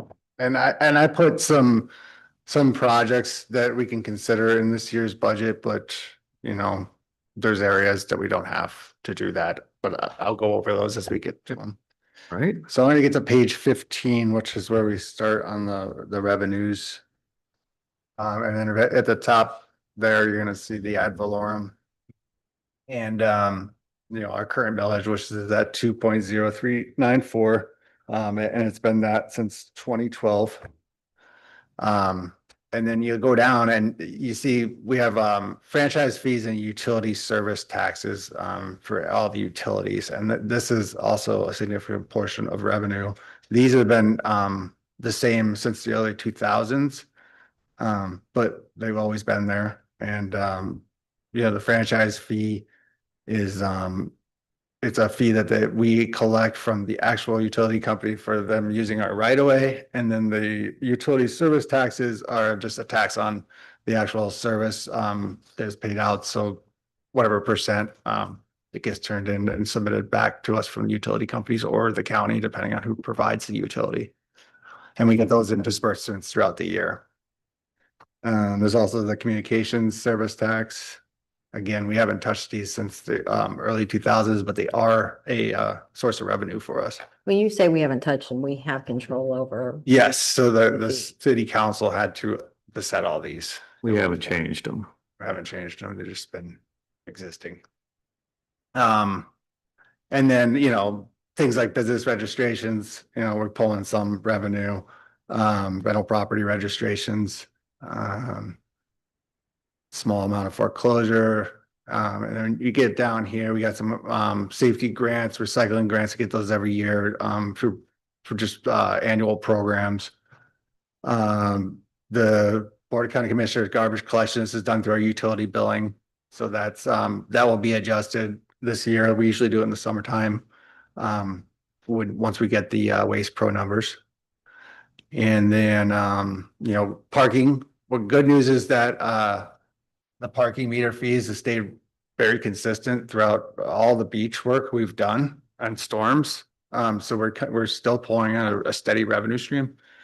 Yes. A quick question on that. So I noticed that it was 170,000 actual in 24-25. Yeah. And then the next year we budgeted 100, and now we're going back to 140, which is great. I think this could possibly be a tool. You know, we're talking about $190,000 deficit potentially. I mean, we can set the rates on the parking meters, whatever we want to. Now, obviously, there's a point of diminishing returns, but that could be a good tool for us if people really want to park in our city. I mean, there's other cities that charge $25 to park for an hour somewhere. So that's something I think we can keep in mind, not necessarily this year, changing the parking rates, but in next year when we're going to have to look for ways to get smarter or create different revenue. I mean, Attorney Trask has talked about some cities are creating new assessments for services. And it's not brain surgery. I mean, if we're going to have less money, typically you're going to look at, well, what services do we have to change? And what are the most important services for our citizens and things like that? Or we need to look for ways to create more revenue. This could be a tool because this really, the fact of the matter is being paid by people who don't live here. So there's something to keep. I was going to at one point propose that the parking fees that are charged here at City Hall be used to reserved for redoing the pickleball court. But, you know, I know that's probably the last thing on the list, but it's one of those things that's in bad shape. And if we're trying to be a premier city, it's really in I bad think shape. it's an important thing. Yeah. Really. some people might, smile at that. It's like it's a tennis court or a pickleball court. Right. But at the same time, we don't want people looking at it and going, that doesn't look very good. God, where do we come from? Complain, I use it, so. Yeah, and when I'm out there, there's always somebody there, Yeah. so. Yeah, I think it's good. from out of town, right, from across the bridge. they From park somebody, there. yeah. Yeah. Somebody that drove there. Right, and is paying for parking. Pay for parking. All right. How do we account for rental fees for this facility? That's gonna be on the next page. Okay. So yeah, we're moving down. You see fines and forfeitures. This is when the fines are accrued. Like the actual fines, like the daily fines and what the magistrate will set. But then, let's see, code violation fines and administrative fees. So that's for our hearing fees. This is our. I'd have to look at there's some difference between that one and the fines and forfeitures, but then I wanted to make that distinction Okay, there it is. because when you get down here, you get into this, we always have this question and other miscellaneous revenues, we have another miscellaneous revenues under there, and that you get significant numbers in here because that is as the interest accrues on all those fines, it gets pulled in here as revenue.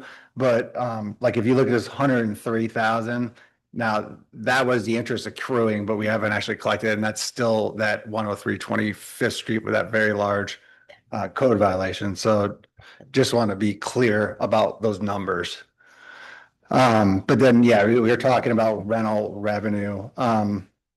Again, we're pulling in, we're closer to $40,000 annually. We budget a little less than that, but we've been making it consistently. That's helpful too. And we can always look at fee increases on this side because, now the building's paid off. So this is just utilization of the buildings. What is our percentage utilization? I'd have to calculate that. 10%, 20%, 50%? It's ballpark. Are we talking about all use? As far as the facilities, how and much square how much footage? capacity do we have versus what we currently use from a rental perspective? Like our busiest seasons are like the fall and the spring for weddings. So those are almost every weekend booked up, or we're filling it with a special event. And then once we get to summertime, like right now, they taper off. But there's not a lot of squeeze. kinda for every more- other- There's not a lot of squeeze for more time slots. It's just a matter of what we have is used, and seasonality is what's. Seasonality is big.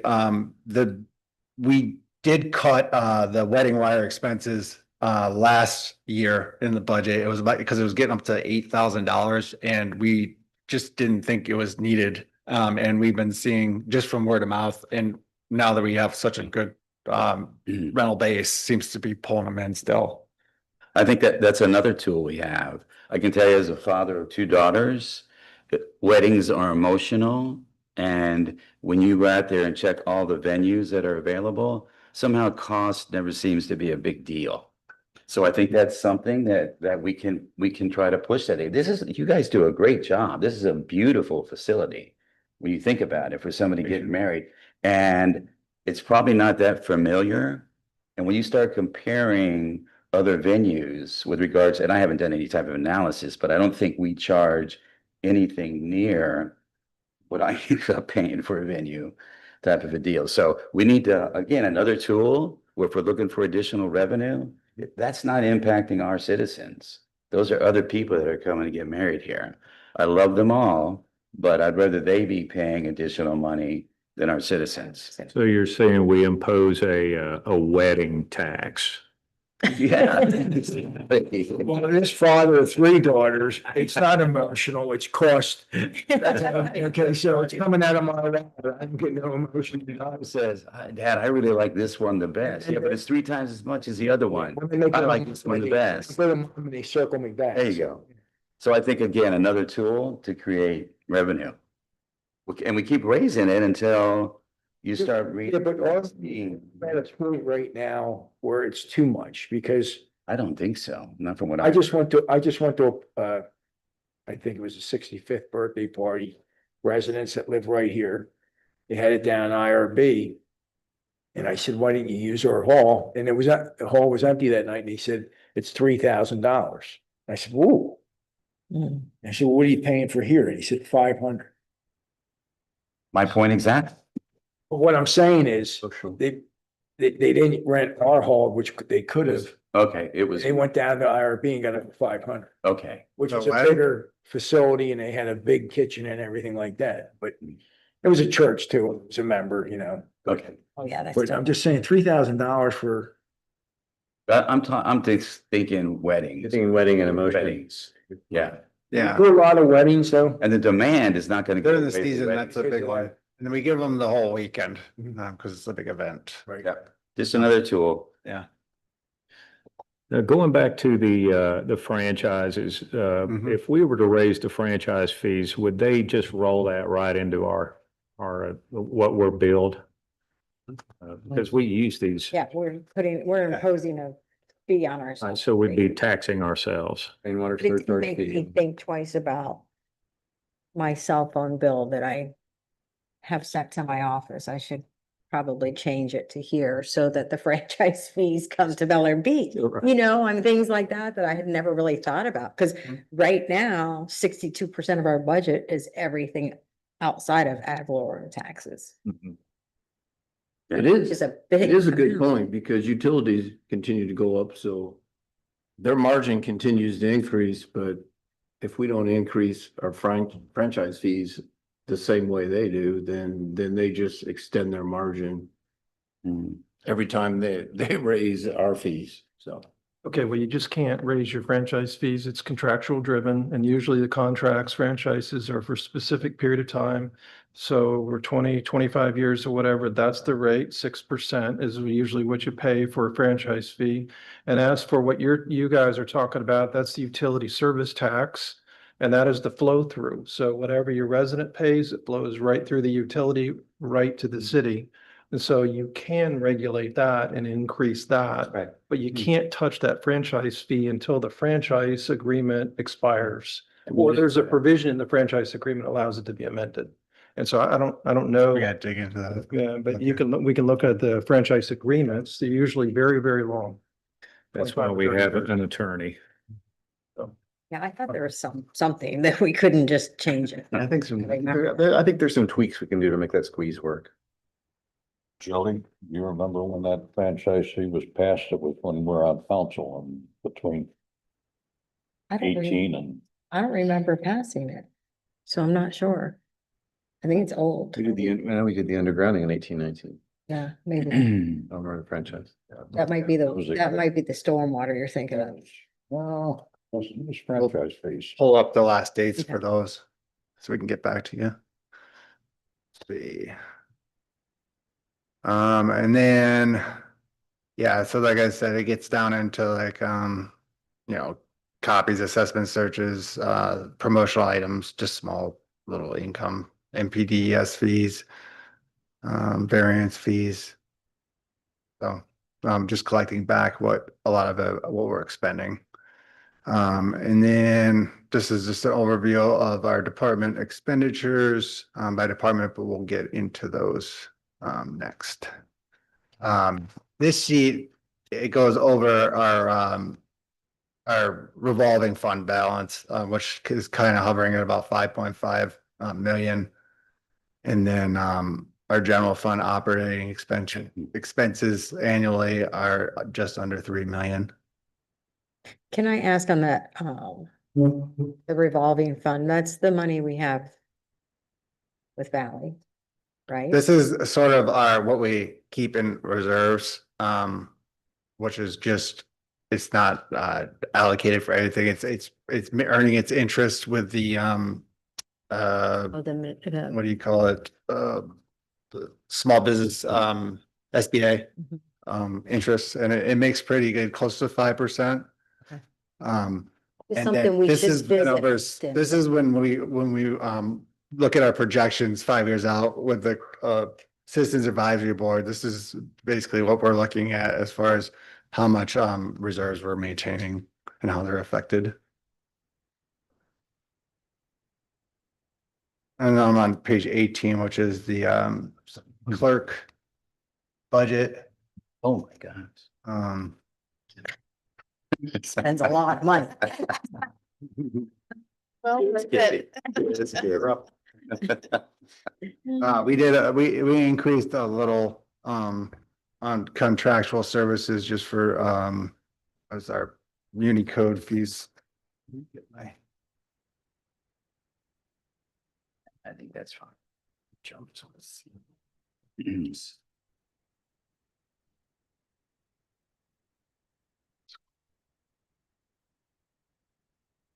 Well, at the end of your packet, I have the departmental budgets.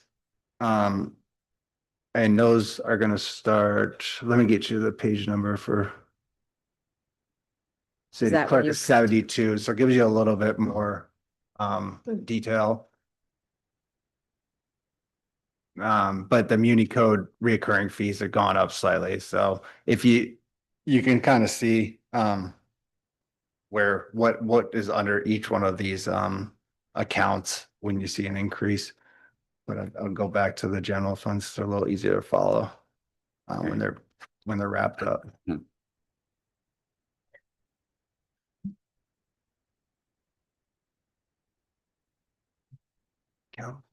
Clerk, okay. So we did some adjustments in the travel per diem. A little bit for the advertising for like ordinances and things like that. I had to do some more increases for what we're spending. But we did do a lot of we're gonna do a lot of readings this year for our ordinance changes. So every time we do, we have to post it in the paper and pay the advertising fees. Those may come down next year if we don't do as much code changes. Why did the workman's comp more than double? Actually, like 140%. Which one were you at? Which page? 64. 18. Workers' compensation. You're not an injury prone person, are you, Kathy? Oh, from the actual here we try to break this out per department, per employee, for our total workers' compensation premium. But Heather was doing it one way, and Andrew Tess, who is he's now the guy taking over our budget. He's the main guy in charge of the company. He's gonna do it his own way, so he's kind of readjusting those. Lloyd, you had a question? Yeah, just real quick, I just want to make sure that there actually is enough of travel and per diem for Kathy, because I know she's trying to ramp up very quickly with her certifications and things like that.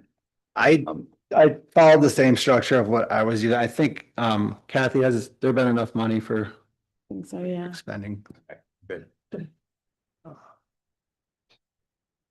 And then we get to the city council budget. I increased the travel per diem, anticipating that we were gonna get some new members to do some of the programs. That if we don't spend it, it used to be up for travel for 3 members, then I dropped it down last year, but then I put it back up. It could go either way. If we don't spend it, it just gets rolled over. Okay, Um, because we're actually going from 7 to 5, so some people might look at that and go, we're having less council members, right? yeah. I mean, we can drop it. I'd feel comfortable with this base because we just saw what happened in qualifying, so now I know kind of how many Okay, possible turnover we could get. But I would feel more comfortable lowering it now because I wasn't sure what we were dealing with. Maybe the 5 are more needy. they could be. Or have more to do. You're gonna see an increase in contributions to donations. I dropped it last year, but this is consistently, we give $1,000 to Pinellas Sheriff for the Safe Harbor project. We've been doing, that's not right, it's 500 towards Wreaths Across America. And then 750 is Keep Pinellas Beautiful. Okay. So that's what we've been doing in the last 2 or 3 years. Get you to hold that thought and let's give the council a 5-minute break. Sure. Okay. Of course. Mute the microphone. Yeah, God, if I can log into this. Yeah, I didn't come up with that, just for the record. Is that really a space bar? Okay. Is that really So- just a space bar?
Kick something in over the table. All the connections are over here, I think. There. Yeah.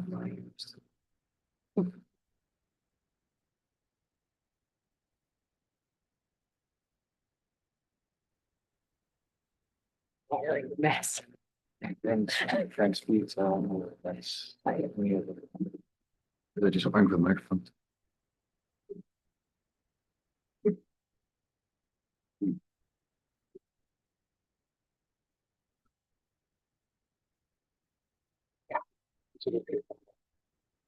Yeah.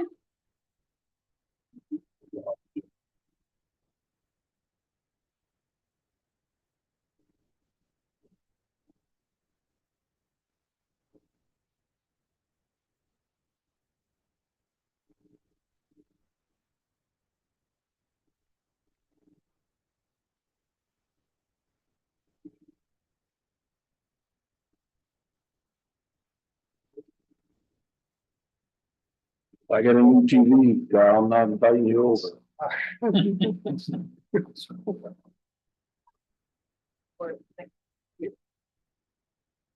I good all the way, everyone's coming out. Like it's done.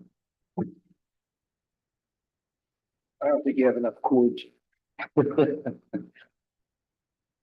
the Wi-Fi? You just sit tight, Kathy. We don't need you falling off your chair and crossing the small line. Strap in.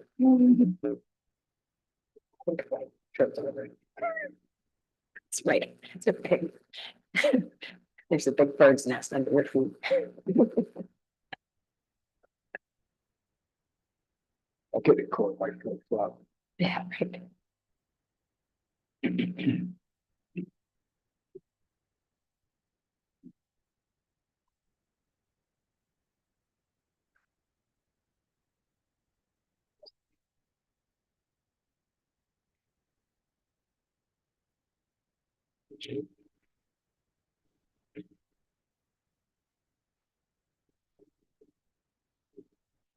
It's just the big TV that's screwed up. And we can follow along. So, yeah. Everything's down. Kyle. Oh, did you find it? It's in that statute that talks of de-annexing. The state statute. Yeah, okay, yeah.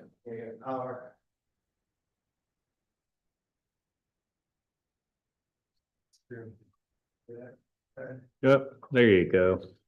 Nice. What else do you do, Kyle?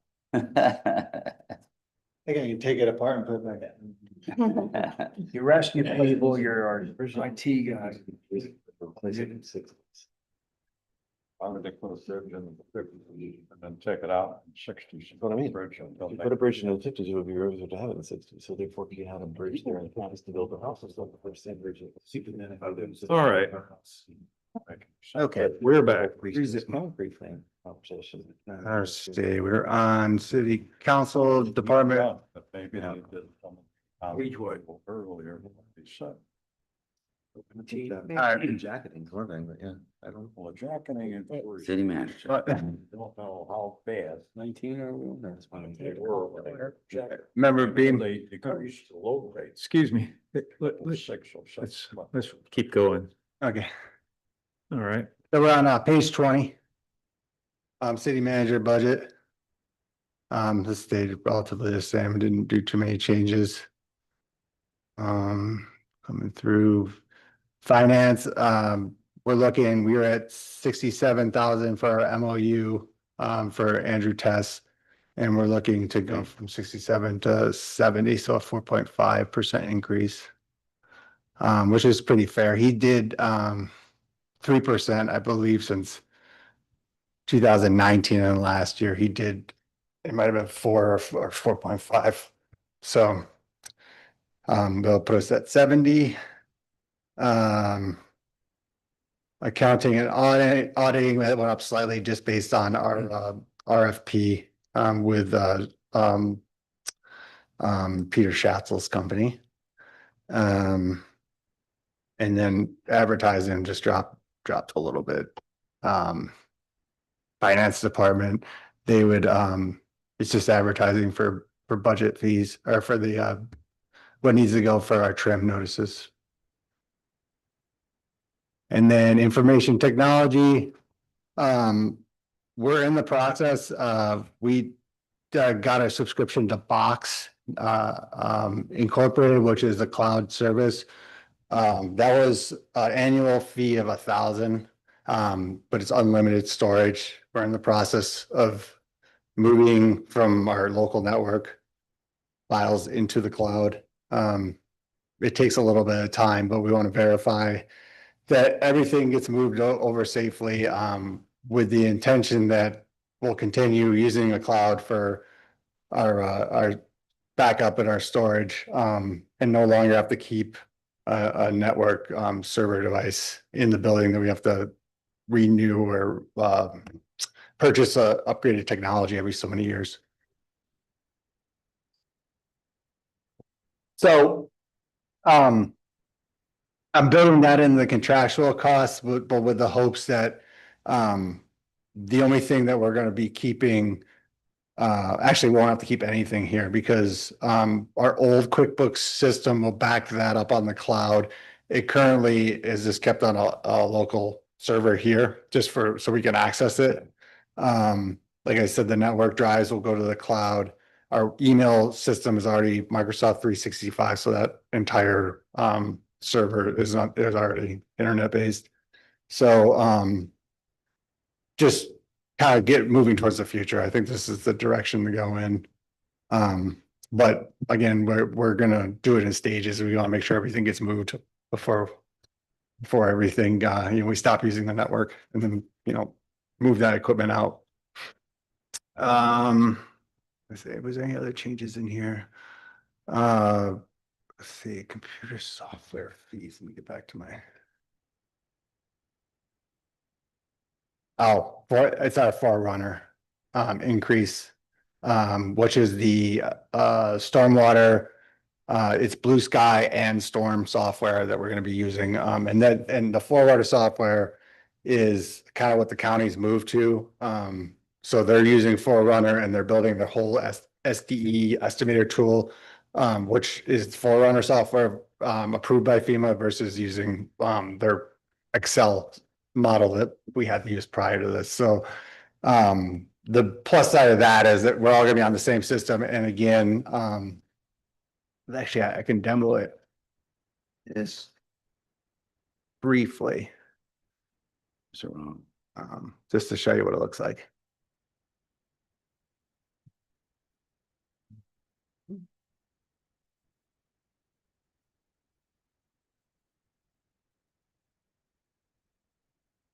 That one.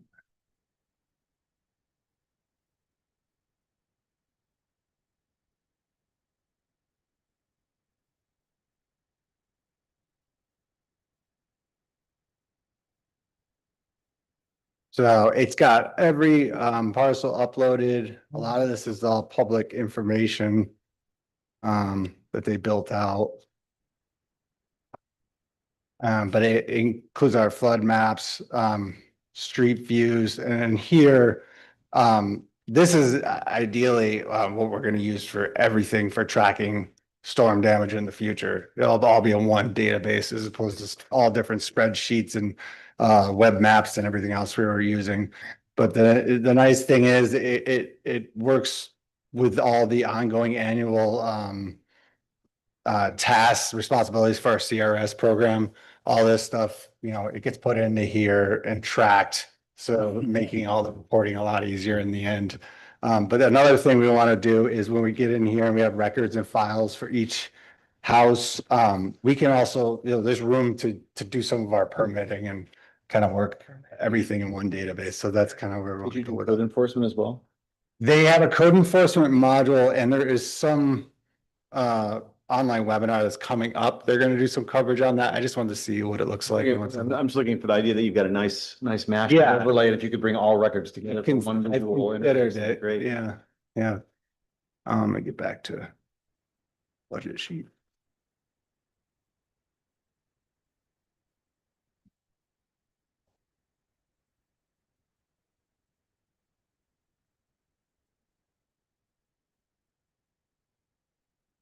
Kyle, did you say Forerunner is public?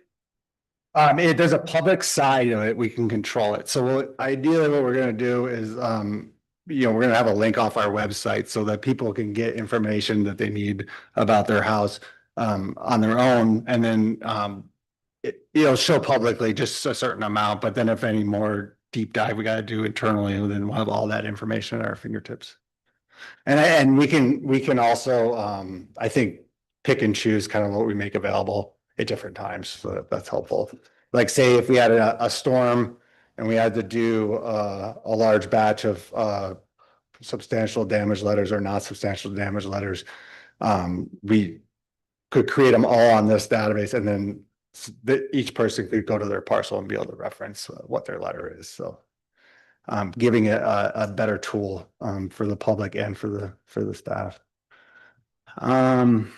Let's see, we were on, that's on departmental, moving up. Okay. Next one. There we go. Okay. No, non-departmental. Professional services other. We've been spending significantly more money on professional planning services. So I did increase that respectively for how much we've been doing. Whenever we talk about modifying code or considering how to interpret code, I usually will consult with a planner. We've used planners a lot in the last year, just every time we're looking to revise the wording. Usually we'll start with having them give us an idea based on their experience or other cities of what they recommend, and then fit it into what our current code is. So yeah, I do think we need some more there, and I increased legal somewhat because our fees have gone up over the past 3 years. Been climbing somewhat, so I think we're gonna need a little more in legal. Better to have it than not enough. Some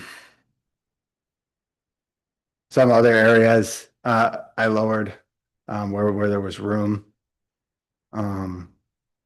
Repairs and maintenance, I came down just a little bit in different areas. The repairs and maintenance for the building is going to be mostly when we have AC repairs. That sometimes happens, sometimes doesn't. This year was a good year.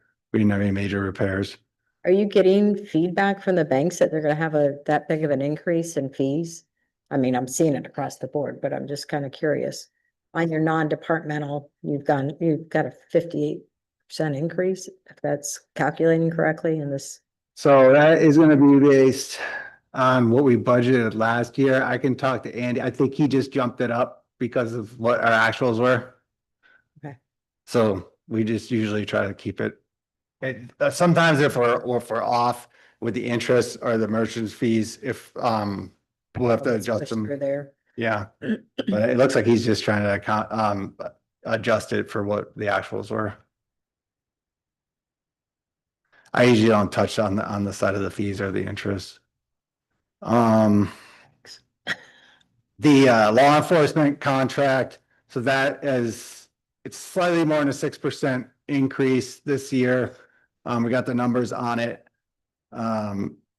There's a slight difference. We typically budget an extra $10,000 in law enforcement in case there's some detailed assignment that's going to cost some extra fees. But we haven't used that in the last at least 3 years. I wouldn't pay any extra. So have they really increased the They contract 6%, or That's Did. you built in some. It was. The numbers. So 6.13 is what it ended up being on the contract side. And then our code enforcement was about, it was a even 6% for the hourly rate. So this one, like I said, the total contract for the year is, it's 691,000, but we got 701 because we got that extra 10,000 in there. And that's with no increase in hours or deputies or anything. We're gonna, this is the next page. So this, Okay. I did increase, so right now, last year, we had $53,000, and that was, last year's rate of Deputy Trump at 16 hours per week. Mhm. So right now, I'm considering bringing in services for code enforcement, from Safe Built, on a piggyback contract.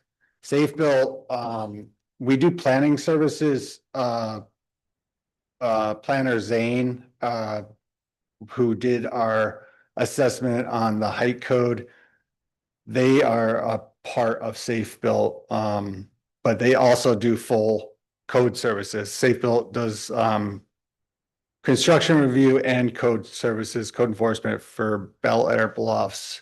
And I think they do some for Bel Air.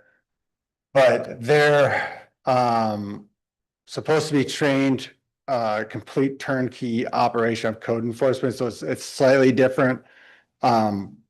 The Safe Built contract we're piggybacking gives us a rate of 85.28 an hour. Some of their other cities, this is a service that's like about 110 an hour. They're trying to give us one of the lowest rates they could find for us to try out their services.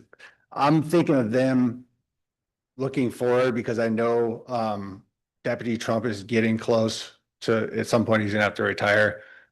This happened the last time we switched deputies, but it's gonna set me back kind of to training someone brand new. And what do we for pay the sheriff per hour?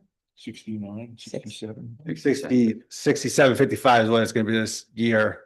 So this budgetary number I put in represents 12 hours of each service. Now, that's just the number I put in, whether we use it all or not. But this is what I'm proposing because when using Deputy Trump, we like having the law enforcement presence.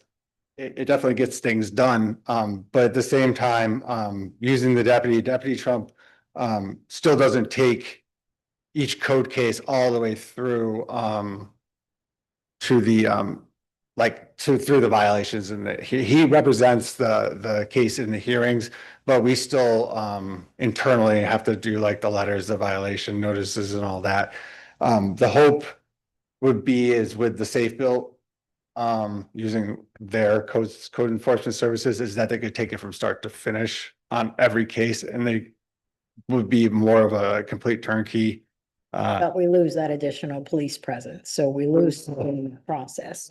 Proposing as like a hybrid, at least in the next year, to continue to use the deputy, but at the same time to start onboarding someone from Safe Built to learn, to see how they come on, how they function. If we like them and if we have someone in the area who understands Bel Air Beach well, then maybe it's something we move towards. I'm just anticipating we're gonna have a point where Deputy Trump leaves, and then it's gonna put us back to square one.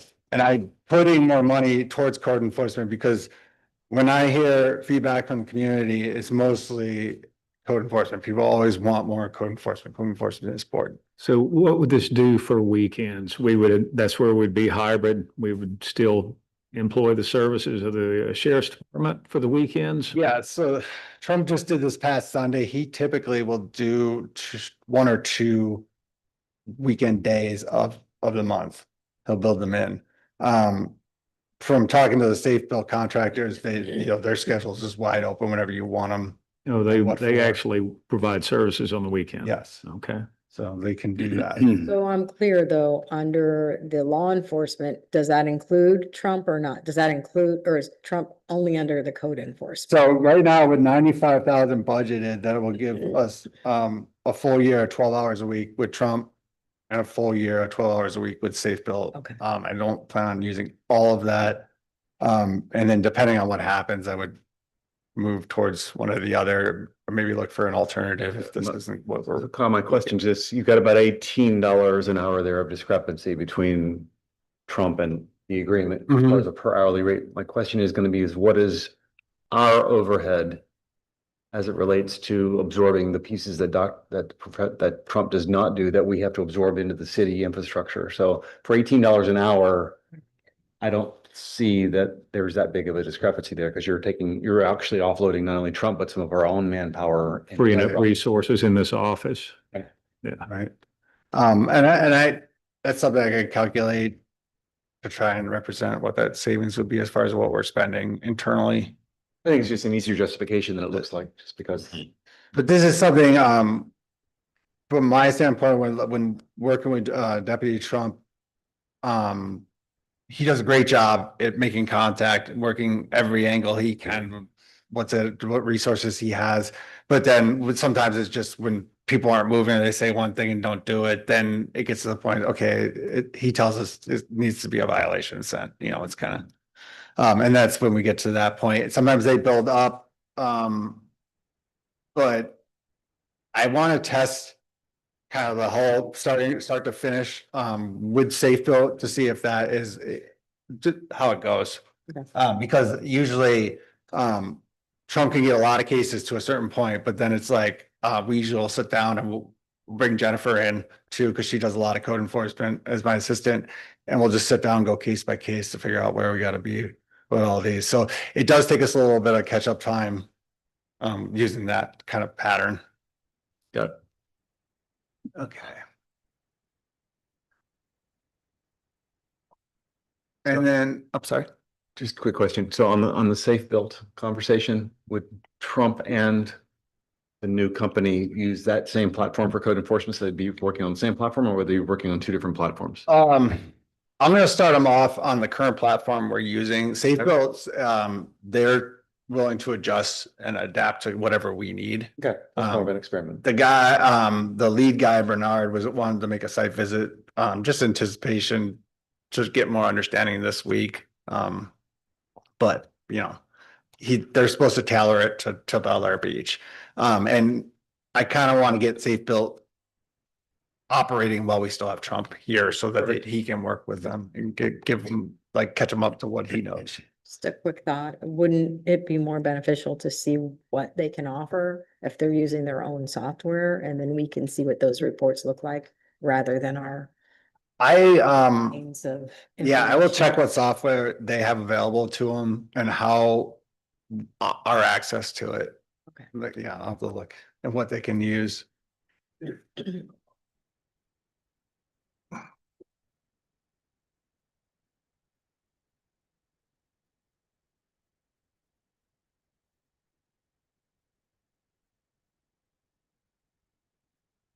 Okay, so sanitation waste pro.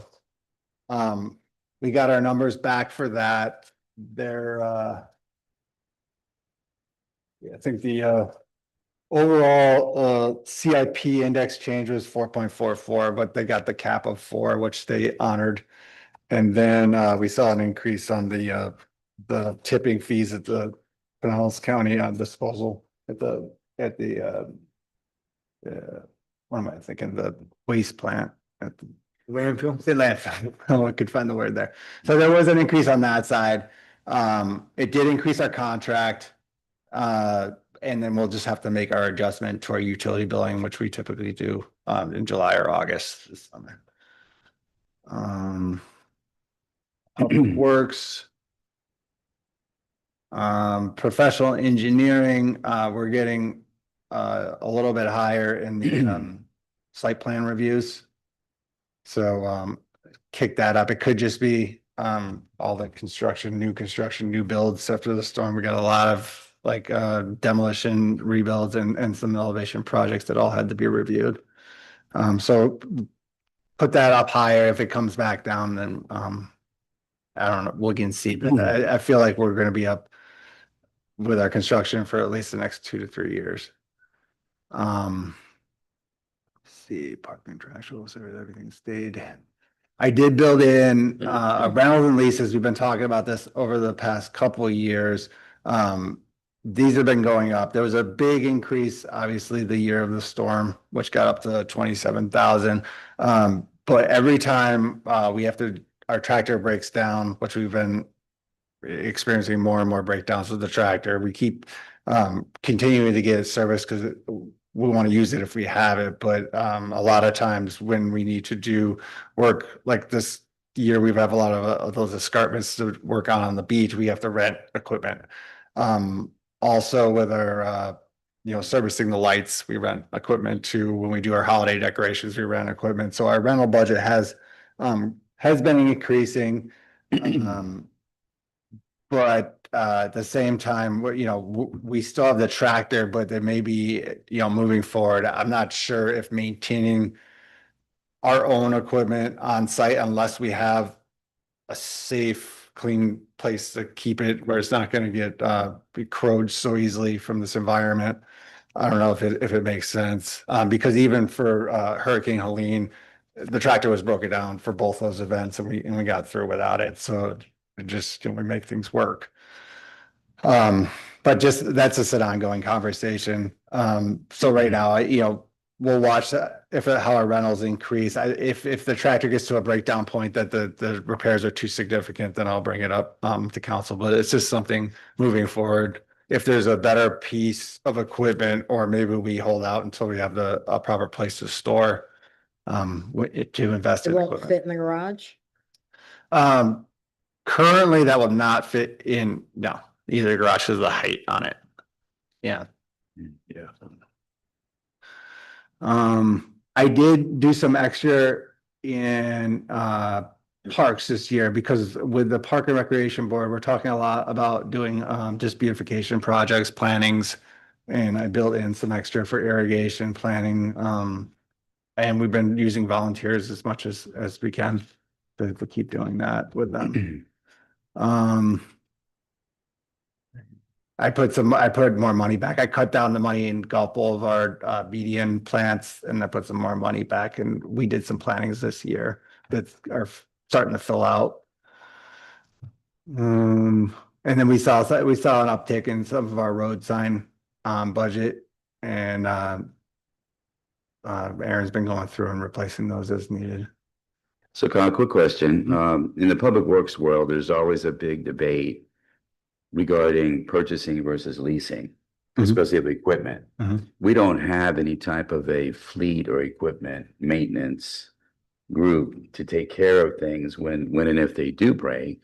So I've noticed in the check signing, so your only choice is you have to send that out, which takes time as well as expense.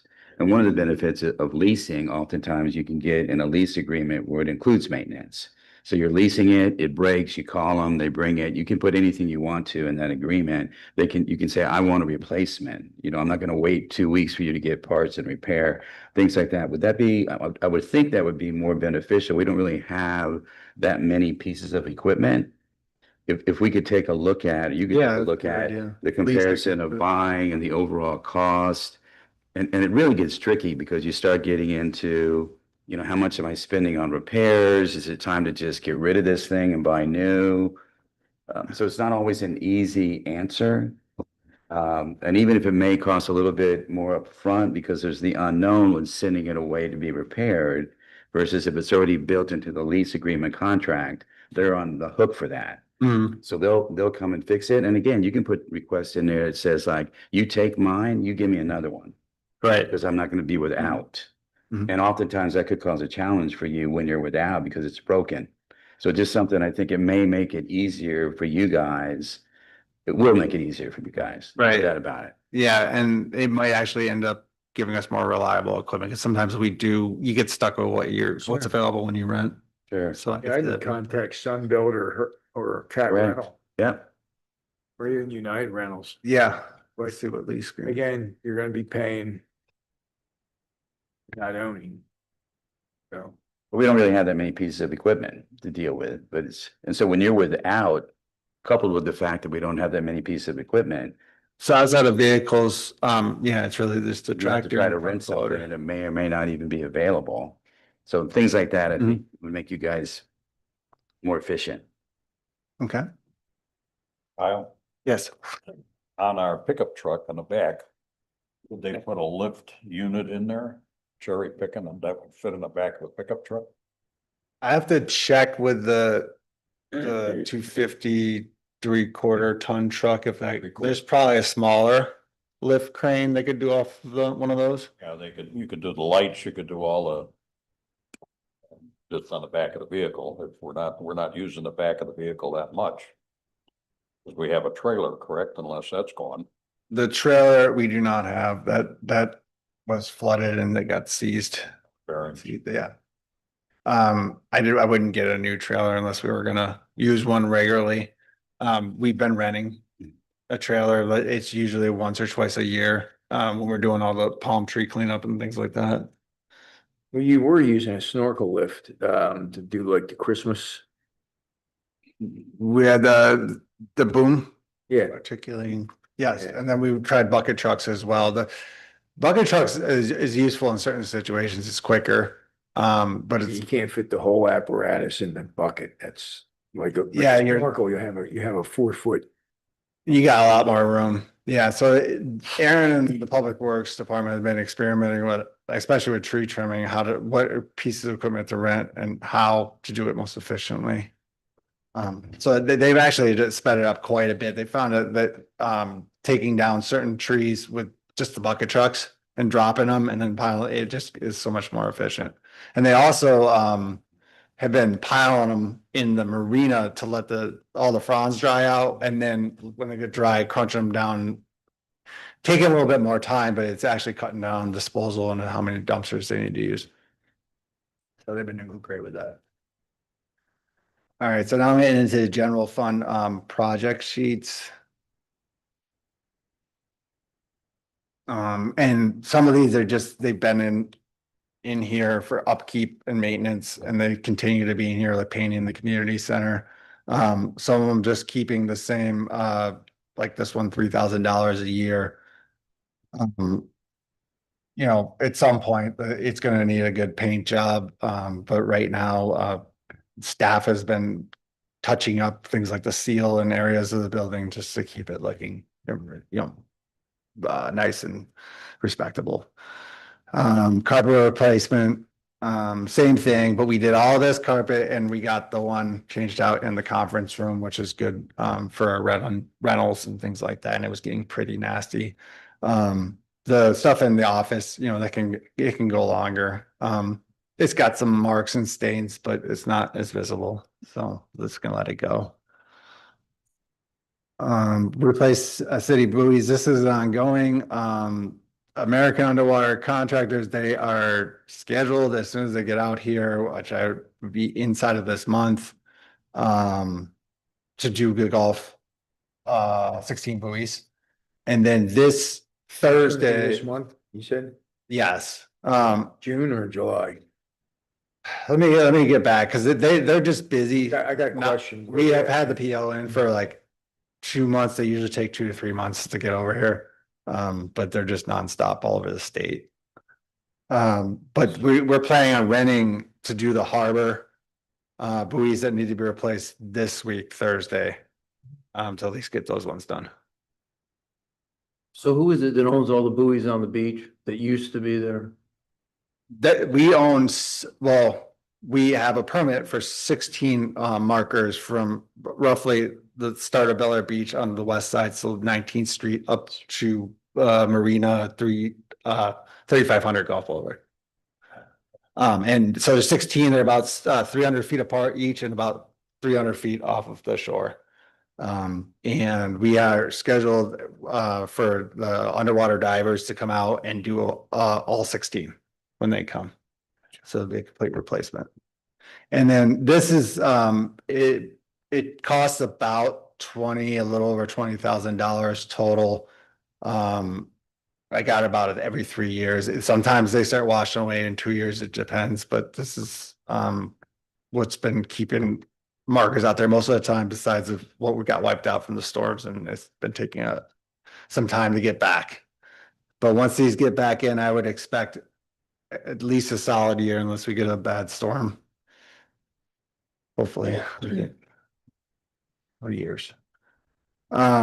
Beach access improvements. We spent this the last time when we did overwalks. We've been adding $6,000 a year. This could be used for maybe something that we want to do with improving the sidewalks, the Bel Air shore accesses. But it's just ongoing until we We decide. got some piers that are cracked at like 6th Street and 12th Street. At the access points. Oh, those concrete ones? Yeah. Yeah, we did the one at 19th. We stood back up, Right. put the top back on. We can do some repair work on the smaller ones.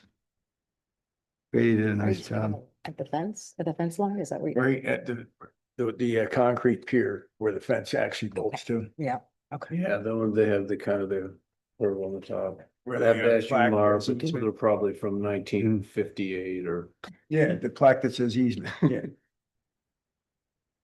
I'm guessing. This has been sitting here. This was when we were thinking about placing the server and upgrading everything, but I don't expect this. Maybe after this year, if everything goes successful with the cloud transfer, we're probably not going to need this project sheet anymore. The mower, we're still on the same plan. It's every 4 years to get a mower to replace the oldest one out. ATV is similar, but every 7 years. It can last a little bit longer with less use. Still gets pretty rusty in this environment, but parking inside and rinsing it helps. Again, John Deere tractor. Right now, it's on a timeline. They cost about 50,000 last time I priced it out. But we wouldn't be looking, until like 2031 or so just to consider a purchase. But like I said, it's not working out very well with our current tractor. Pickup truck. This is the F-150. We pushed this one and the other truck out last year.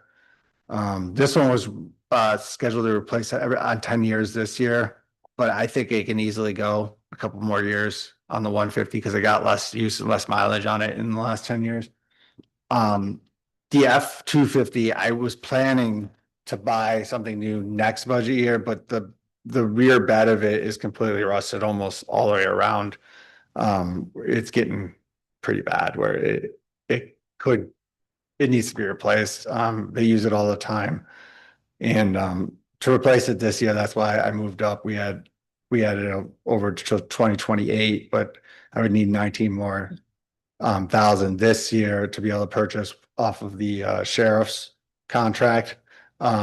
Which would be about a 3/4 ton truck, which was like a 250 or a Silverado, just on the start of a Super Duty size. But this truck, I would get a crew cab. The one we have right now does not have a crew cab, and that would be useful. And we'd still do the extended bed because that's useful as well. But like I said, I have Public Works thinking about alternatives for possibly the other truck, but we do need a new utility truck with the toolboxes. This is the main truck this year, so I did put that in. I added, this is a new project, and this relates to after the demolition gets complete at the yard. So this area would represent the concrete slab that's left over. The idea, we've been talking to the sheriff's office. They should be able to logistically get a container, whether they rent one or buy one out there to store their ATV equipment. And so they're not taking our space. They were previously using the house garage. And then I put in, again, 7,000. Now this would be to buy 2 of our own containers new. So they would be in good condition. And the idea would be to do one, which would be like a 20-foot for our own storage, in the yard. And it would be on the pad in this area, you know, where we talked about screening it with the fence. And then the other one would be to replace the rental we're using out there where we store our sandbags.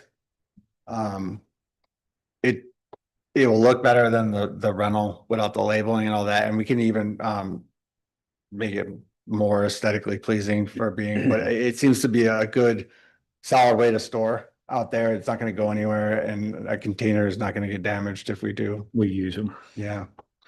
Okay, so So my question for you, what's the red box? Is that an indication of how we're gonna build a new ramp into that space and knock those trees down? Cause you. that I have not gotten, that's in the capital, but yeah, Have you gotten it surveyed and looked at how might look, what that might look like? So we have a driveway I have access there? not spent money on the survey.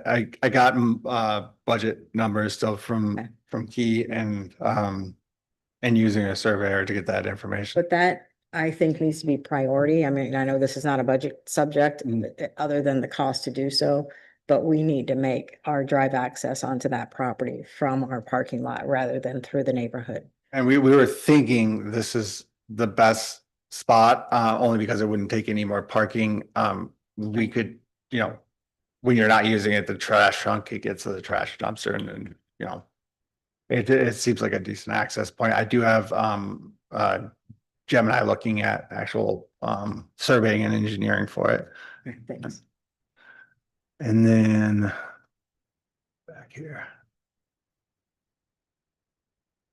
Okay.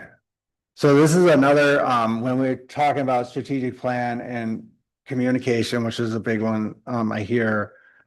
I think this room needs major upgrades, but in more of a one hookup, plug-in arrangement that's like a lot less setup, so that we can. I think it'll enable a better venue for rentals, because it's always people always want to use AV.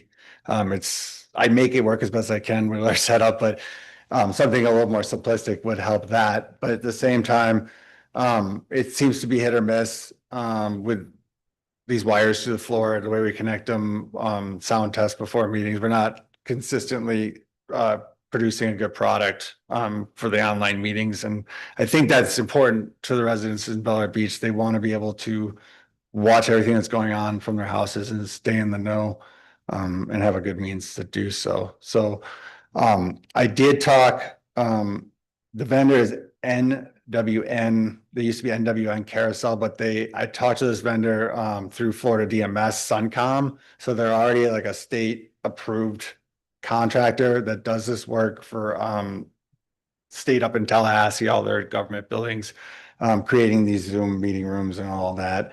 I had a conversation with them last week. They think they could do a very, very nice design, all for $50,000, but they can work with us pricing wise and come down from there. But the only thing, I think this would be a very reliable way to go. They think our room speakers are solid and they don't need to do anything with the speakers, but they would upgrade monitors so that the council has something to look at that's easy every meeting. They said they would do a Bluetooth microphone option, but they would still stick with wiring the video devices, but they would all be, built into the room where they wouldn't have to be disconnected or anything. You could eliminate about 35 pieces of hardware. That would be helpful. Yes, and the only other option, because I was talking to our video professional, Victor, what he would need to do to upgrade, and he has equipment he can bring from home. As you see, he does bring some in. But I don't think with some of the additional equipment he's talking about using, we're gonna get the quality that we're gonna get from someone coming in and redesigning the room. But I also think if they put all this new equipment in the room that he can readily use, it will lighten up the amount that Victor has to come in, set up before a meeting and break down it after a meeting. So it's gonna affect that end of the cost and labor hours for him running our meetings. And then who knows? I mean, with the AI technology, all the cameras are built with AI function. A lot of them now can trace to where the sound's coming from. We But you could get said to a they- pretty automated They setup. gave you a budget starting at 50,000 and we're only budgeting 10. 5 years, we'll get it. No, I'm sorry. I had 10. I didn't have the number. I was keeping it low, but it's really 50,000 is what I would like to budget. Because I think this room is important. Need to get I think the some areas information. need to work and It's the biggest complaint that I hear is that people can't hear us. They can't see us. YouTube's working or it's Zoom, you know what I'm saying? It's all over the map and we need consistency and transparency and it's worth the investment. yes. Transfer your 13,000 for computer equipment over to that category to begin with. Like, Right. take 13 off the 50 and then up your rental rate per day instead of by the weekend and compensate for it. Yeah, and it'll make the room more appealing for people to rent. And again, if you remember with the way we're adjusting our fees, everything is going to be, we're gonna do one resolution with all our fees covering everything, so we can look at the rental fees with everything else. And then the last one on the general fund for capital is I have the sandbag machine. We tried to do a BBCF fundraiser. It didn't quite go very well. They didn't get nearly the numbers they thought. I stuck it in because it's been asked for a couple of years now. Right now, all we have is our attachment tool that we use on the tractor or a skid when we rent it. I have a picture of it. This is more of a hopper mechanism that with a conveyor belt to enable to do a lot more bags. And then you would just dump the sand load per load, but it's just a lot easier to fill at a lot faster pace. So when we use the skid loader attachment, it can fit 20 bags on it, and we were getting about 200 bags. That was about every hour or so, about 200. It's not too bad. We flip it up, drop it on a table, so they're all, I tie them all together, and that's 5 guys working nonstop. This would be able to produce a lot faster production. We estimate at least 6 times the production speed just on the specs that they offer. But 3 guys as opposed to using. How do you propose to store it? And so we don't have the same issue with it falling apart because of the salt air and maintenance and all of that stuff. Is it, how long do you? I would think definitely, it's last and- I would protect obviously in our enclosed structure. I would put this one in the actual garage because it's too important to keep running, but I So think would it be on a pallet that it could easily be moved around? I will get more information on that. It's a million Yeah, questions, that's but all. no, Do we have a forklift? we don't. We have forks for the tractor though, so yeah, So we you can can move go right it. I underneath think this. I have to check on the. Pick it up easily rather than putting it on a pallet, which would be unstable. I'll check on the weight. It looks like the legs will break down on it, but Yeah, but you go right underneath the main frame. That's where you would pick it. So Kyle, just real quick, I think it's a great idea. The biggest problem that I've seen within our city, when we do have events that need to be taken care of, a very small percentage of people that get the sandbags have no idea how to use them. It's a waste of time. I've driven up and down the streets. They're not stopping anything from coming in the doors the way most of them get them and they stick them in front of their garage door, which makes no sense. We need to train them.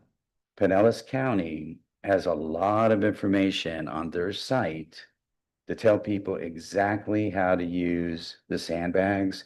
We should make it mandatory that nobody can get a sandbag unless they've come to our several training sessions that we're going to set up in here. We could probably have the county come out here and teach it, so that when people get the sandbags, they know what to do with them and what not to do with them. Because they're just like tossing them on the ground. They don't do anything. I've Not heard anything. for the last 13 years, I verbally tell people you need to put a paper barrier Of behind the course. back. But they're I not mean, doing when- it. when- no, That's great. Yeah, but I I think tell it's them good. when I'm loading their cars up. Right. And you can tell them, what's the theory? You can lead a horse to water, but you can't Well, make it. I think if we made it mandatory, we're gonna have 7 sessions before the hurricane season, whatever it may be. And if you haven't signed off, if we haven't checked you off, we're not giving you a sandbag. It's a waste of time. If they just throw them at the base of their garage doors. Well, I you, think that's you gonna see help. some do that, but you see some I tell them to go to the dollar store and just get that cheap Of course, painter's cloth, painter's plastic, put it down there. Cause the sandbag will only stop the water from pushing. of Okay. course. But again, it's the Pinellas County Emergency Management site. They've got all that information and they tell you, don't do these things. You're wasting your time. Do these things. So at least it's gonna help someone. If Well, we get what we got before, it's not gonna help. Not to, Anyway. not to get off the subject, but Lloyd, a person came out when we were almost out of sand and we had a bunch of shovels and we had piles of sand all over Golf Boulevard. And they said, can we take a shovel? I said, well, this is the city's property. Just go home and get your own shovel. Why would I have a shovel? I have a landscaper. So you can instruct them all you want, but But training them how to properly place the sandbags is, I think that's part of our responsibility to do everything we Yeah, can to and- help that. I know the county's got materials too that we could just give to people as well. Put a sandbed section on the website with a link to the county Yes. resources. Yes. And disposal. There's still houses with used sandbags Yes. stacked up all around. Yes. the town. yep. Gross. What's next? That's on. Capital budget. we're up What to. about 4 rolls of it? That works better. The revenue on the capital side, we get a lot of the money, from the infrastructure, penny for Pinellas. So we get disbursements throughout the year that has to be spent on the capital, infrastructure. But we also, which we're, just wrapping up here, we did our last reimbursement for the Gulf Boulevard undergrounding project. So there won't be any of those until they come up with a new project. The new pennies for Pinellas is coming out shortly, isn't it? The last time I checked, they were in the process of coming up with the next idea. Yeah. I have a timetable they gave me, in an email somewhere. But I haven't heard it And it's to definitively. offset. So they property bill. dictate how that's to be used. I mean, is that right? If they offer it, then they tell us it has to be used for a certain project, or can we present projects that? It's driven by a state statute, Mhm, and the state statute lists the things that we can use the money for. So okay. you get to decide whether or not your projects fit within those categories. The county's not gonna tell you how to do that. Okay. You're gonna make that decision. But they gave a booklet last time and said, they advised this, and this. And like you said. Since we get all the undergrounding done, we should look at what those other projects look like that could fall in that, under those categories. To be prepared, to be right. proactive. So if we could share that to the council, that would be nice. Okay.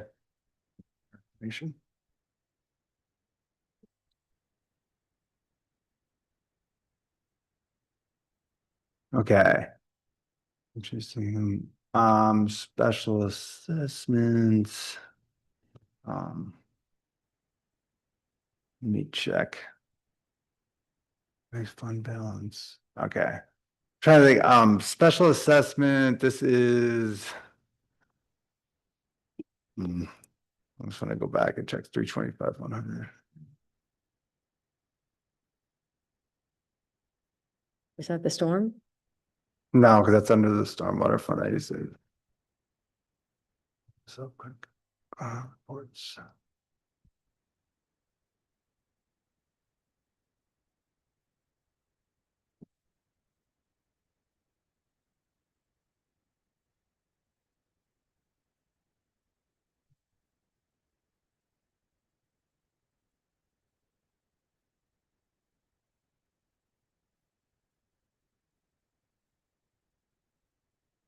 How long is your presentation? Just a couple of minutes. Okay. Oh, do you want to get them up before? Oh, I was just trying to, Mm. gauge our time. All right, I'll come back to this. I won't have to get the details.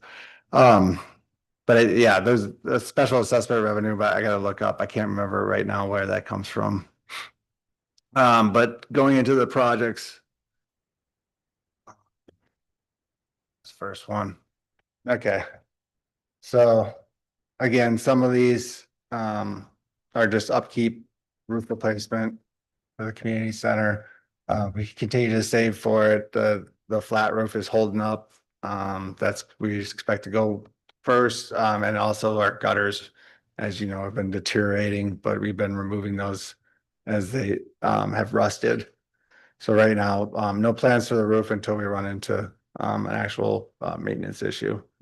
Are we talking about the gutters or the downspouts on the? I'm talking about the gutters around all the aluminum roof. Those are not aluminum and those have been rusting away. And then my hope is that when we do have to do roof work, to look at we're getting good gutters at Getting that aluminum. point. But right now we're just taking them down as they fall apart.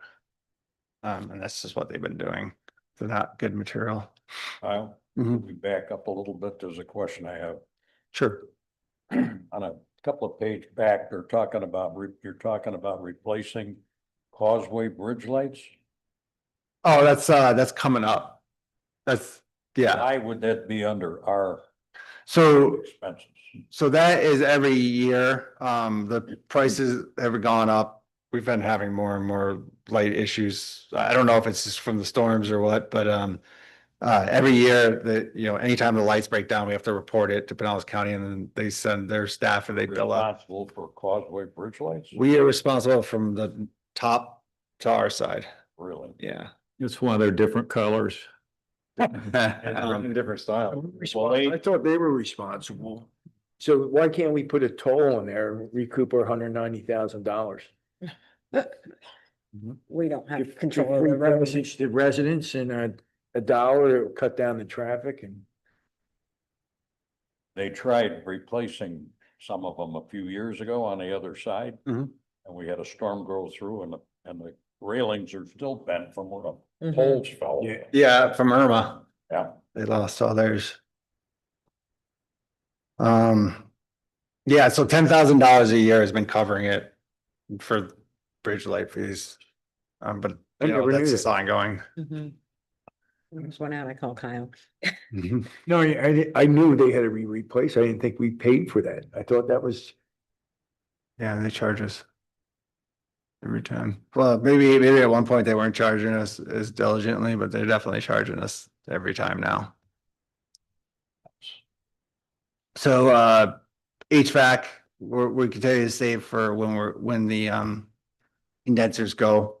But at some point, we're expecting condenser breakdown. We're gonna try and stretch that life out as long as we can. Bayside Park improvements. Now, we've been saving money in here and, it's been sitting there since we were talking about a grant back in the about 2018, 2019. I was looking at this cushion overlay because we're talking about the tennis courts and the condition of the courts.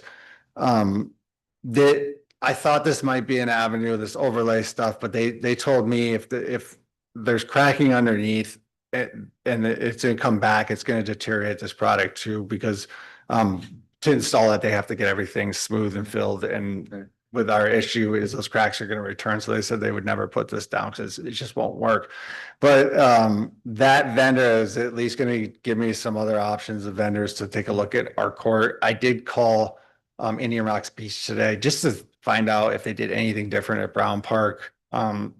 But they said no, but they gave me the guy that they use. I'm gonna, City of Clearwater just did all of theirs up on Clear Beach, so you Okay. might check with them too, and they just did Sand Key. yeah, and I don't know what we can do long term. It needs to be completely just rebuilt. But if we rebuild it, is there a way we can rebuild it where it sits, it can last longer? I don't know if there's something that can be done differently. Call an expert. Yeah. They'll tell you. Totally. Definitely. So that was an idea, but that right now I don't have a solution for. Morgan Park improvements, we continue to save. We did the asphalt resurface on the parking lot a few years ago, or 2 years ago, I think it was. This is the last time this project sheet will be in here, is just because I guess to let the funding show. And then that'll be it until they create another penny program, and we'll find out what that information is. So street resurfacing, I put a lot of money in the next year, but it doesn't need to be done. I want to pull up a project sheet of where we're sitting and what's left. So this, on our original street index, this is kind of where we ended up. We still have some of the hibiscus to do. Belle Isle and all the side streets have not been done.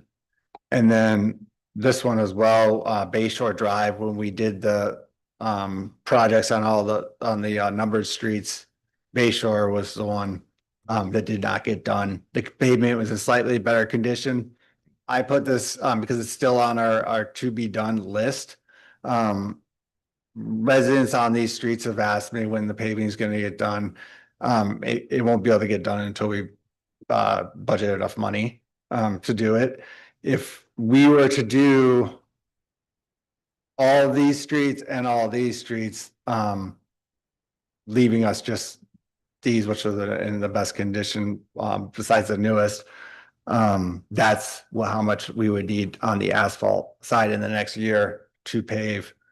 This is one of those things that I wanted to show what the numbers would be if we were to do paving on those streets in this next year. But again, it's something that could be pushed out. But that's just where we stand on that. And I did similar, which I'll show you on the stormwater account for the curbing. Because to me, if we're gonna resurface the streets, either we're gonna resurface them for the sake of getting the asphalt in better condition and leave the curbs if they're functional in the condition they are, or to me, replace all the curbs so that they're aesthetically pleasing with the new road. Right. Because kind of piecemealing it is not gonna get. So I put it in there. It's definitely something that can be moved out of this year's budget, but I wanted to show what that cost would be if we were going to move forward with paving the rest of those streets. And then this is just our old CIP from last year. It's got a lot of the previous projects, but I haven't added the new stuff on it yet. I just wanted to show it to show where we were at on the streets. We talked about this tonight, the bridge repair versus the bridge replacement. I was gonna move the numbers accordingly to what we discussed on moving forward with the repair plan.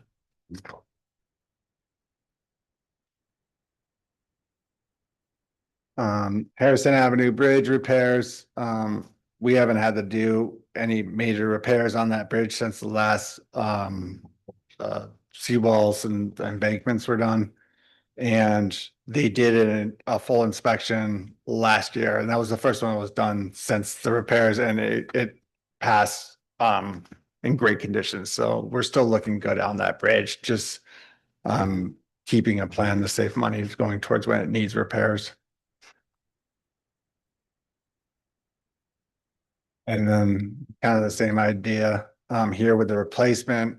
We know that bridges are significant costs, but still just putting money towards it someday, knowing that we're gonna have to replace that bridge.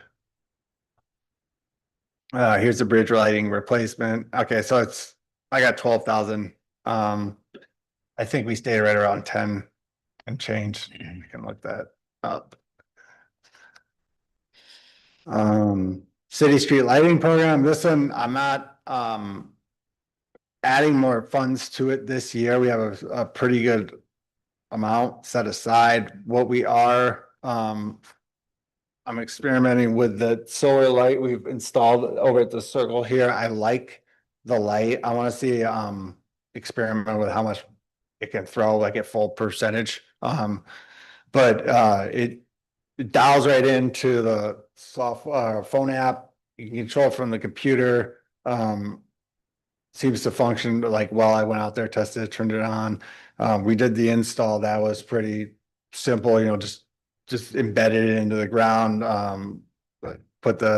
Lift the equipment up. Once the pole is set, just put the one piece on top.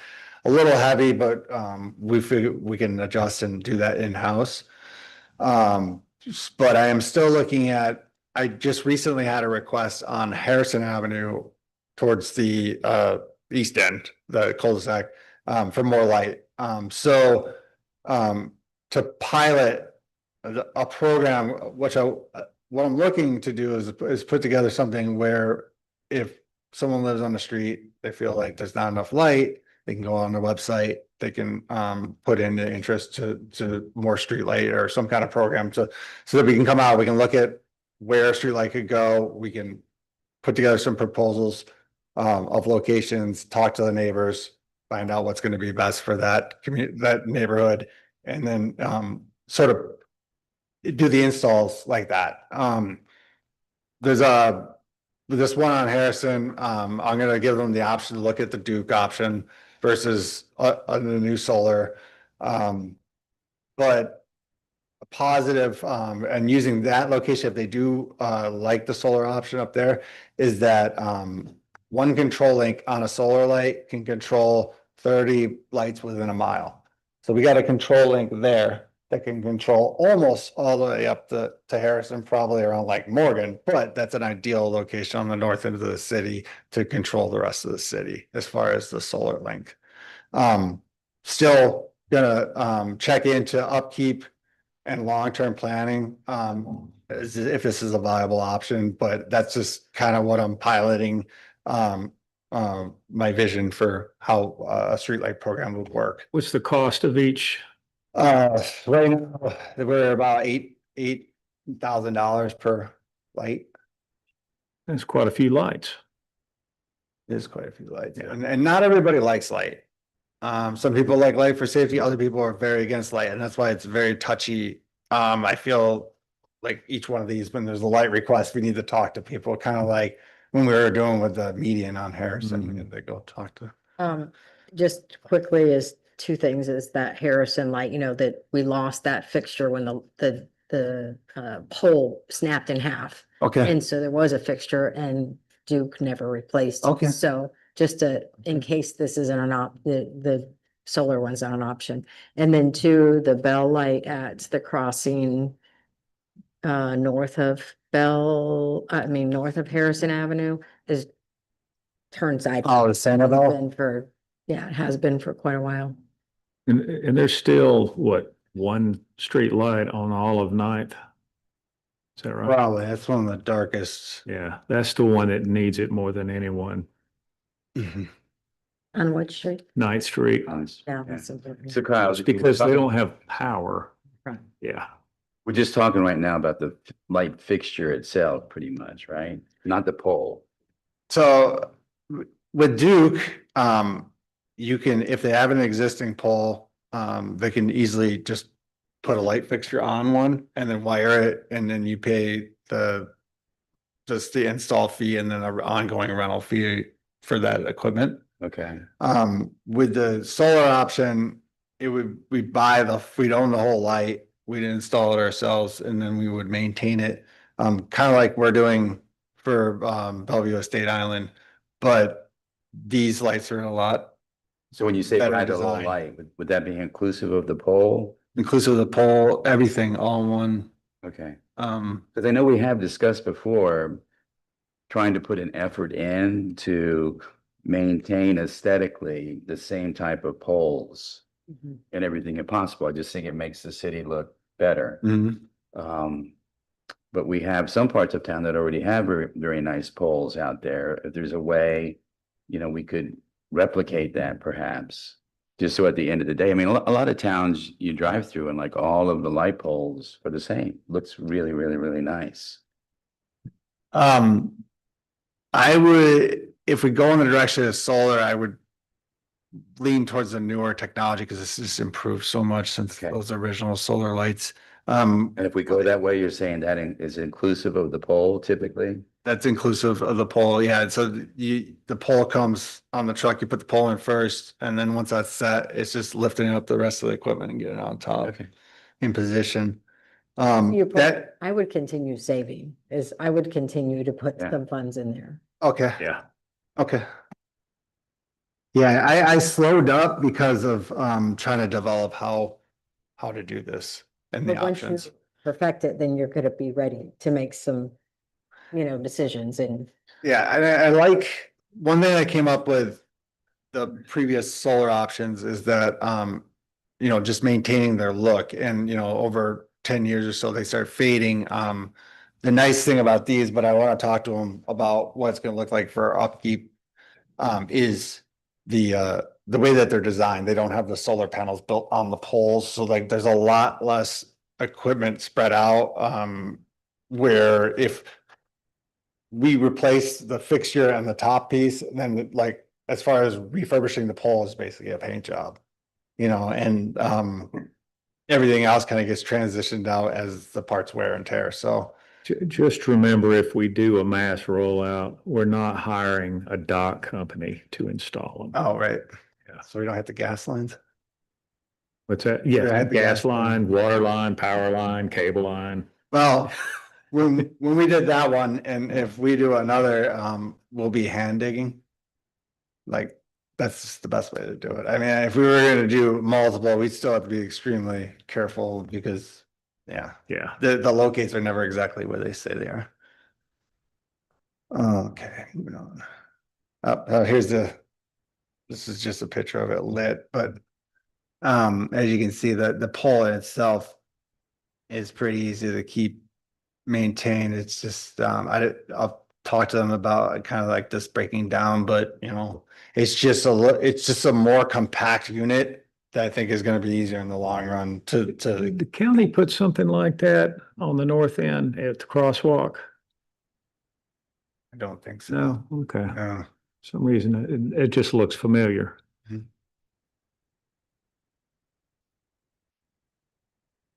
Okay, seawalls, I started saving more aggressively. We have 5 of the original concrete design walls still. We got Second Street, Belle Isle, Hibiscus, 20th Street and 25th. And then the rest are refurbished seawalls. So I expect that we're gonna have to replace those in the future. I don't know exactly the timeline. But I wanted to get those oldest walls looked at by a structural engineer to give us a plan. But I started saving more aggressively because since the storms, a lot of people are concerned about old seawalls and failures. And then the little parks still have, like the one on Hibiscus, no, on. Yeah, the little one. Yep, Over. that little short one. Yeah, on whatever that road is, Mhm. Hibiscus, yeah. And if you look at these older seawalls as well, they're sold that they just are low elevation. And a lot of the caps around them are higher, so it would fortify just the general wall of properties if we get ours up as well.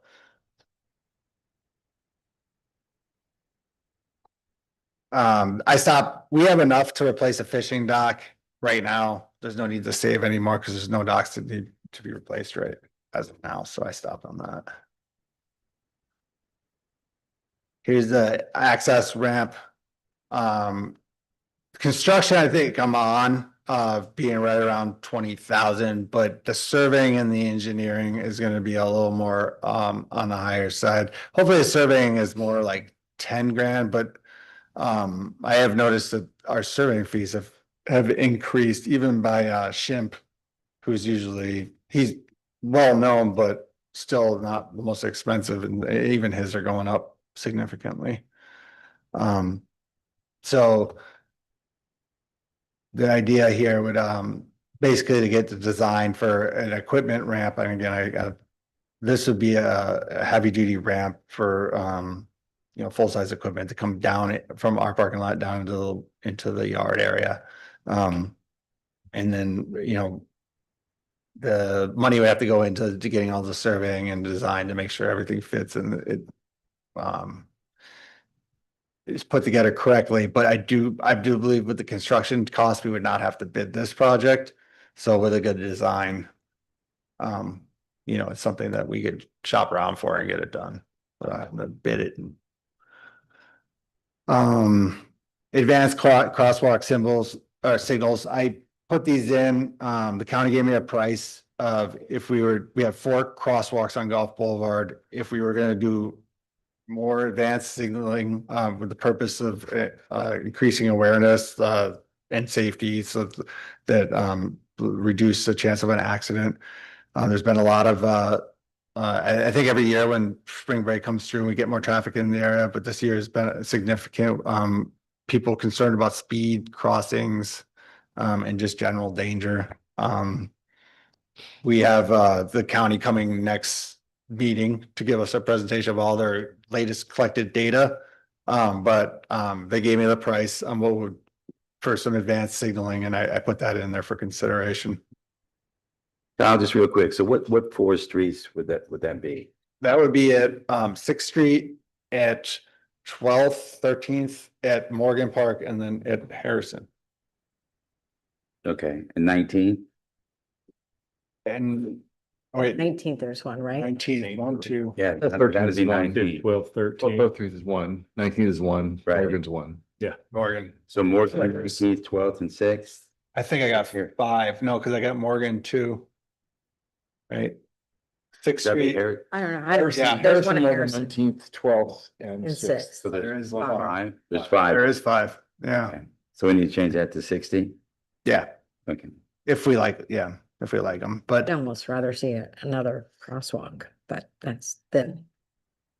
and then this is We're gonna, gonna stop, they're not stopping, but I'm not getting down that path. We'll talk about it later.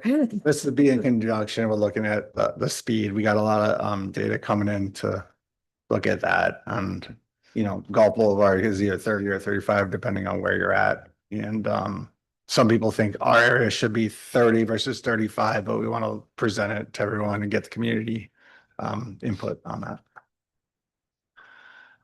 All right. See, okay, now we're in the stormwater. You just take your presentation away, Tom. Okay, so we're still hovering the same amount of assessment fees. Stormwater repairs. I'm keeping it at 50,000. I expect that we're getting to the point now where we're coming up on about 10 years since we started installing these WAPRO valves, and some of them are getting old, where they're needing to be replaced. How much is a valve? Depending on the size, Most of them. we just did a 15 and it's in the $7,000 range for a 15-inch. And that came up on right about 10 years. I know the hour's late, but I have to compliment our city staff. We had one of the highest high tides this past week. I went that down all the streets at the high tide. We came in at 3.6. It usually never goes above 3.3, not a drop of water in the streets. Imagine that. We didn't need Yeah, a I just pump. did- after That all. was Aaron and We didn't Brady. need a pump after all.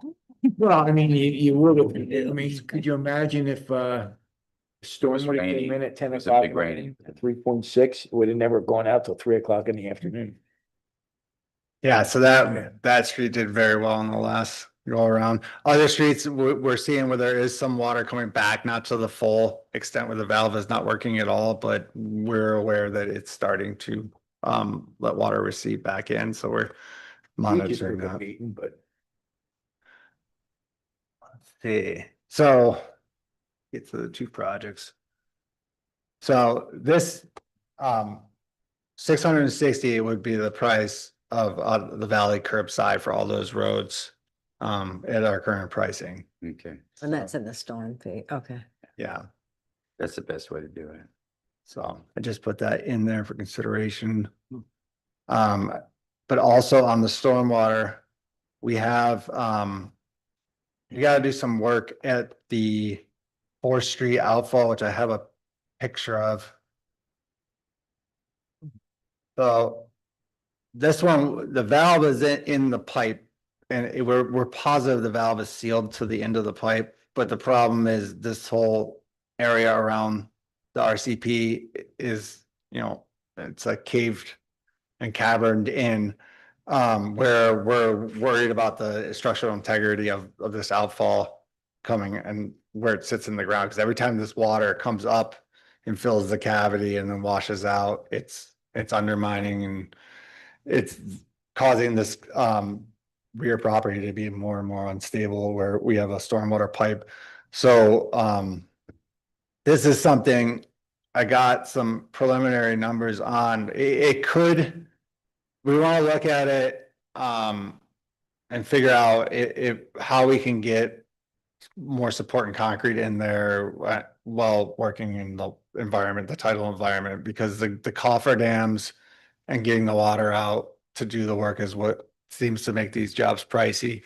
The valve, in looking at the size of the pipe, the room in the pipe, I have Gemini, they're going to give me some numbers, but we can move the valve to the inlet box to prevent the backflow in that location, but it doesn't change this problem here at the seawall.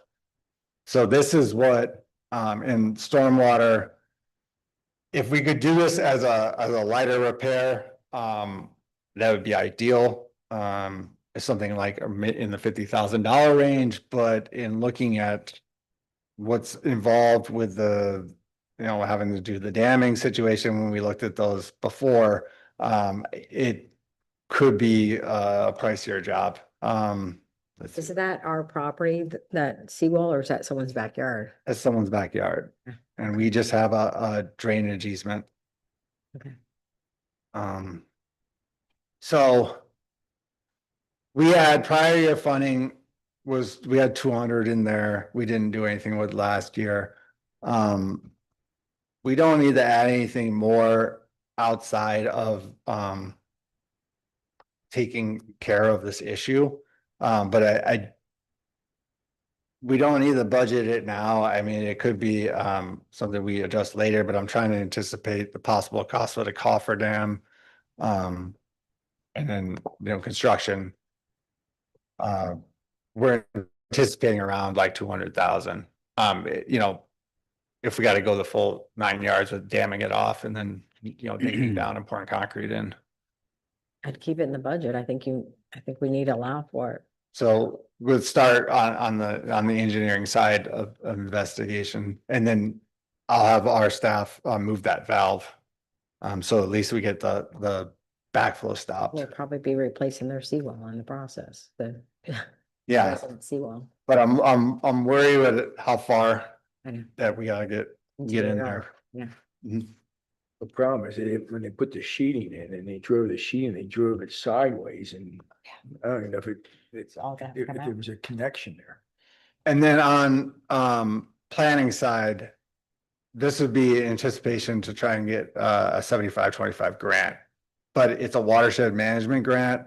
But the idea to put it'd be like 60,000 our share if we were to get this grant. But it would give us an update to our overall planning for stormwater in the city.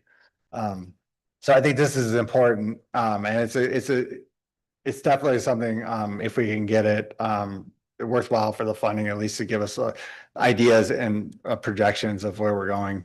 And with what I'm seeing is that there's a lot more areas in the city that a 3.6, these king tides are showing in drains that they didn't used to. So I think that we need to plan down the road of where these valves need to continue to go. And then also the upkeep of So all the the grant valves that money- we're gonna maintain. Grant money can be used for the valves, is that what you're saying, or? Grant money, No. mostly is gonna be for just the planning. But there's money out there and this, seems like something we can get our hands on, so. Budget part, yeah.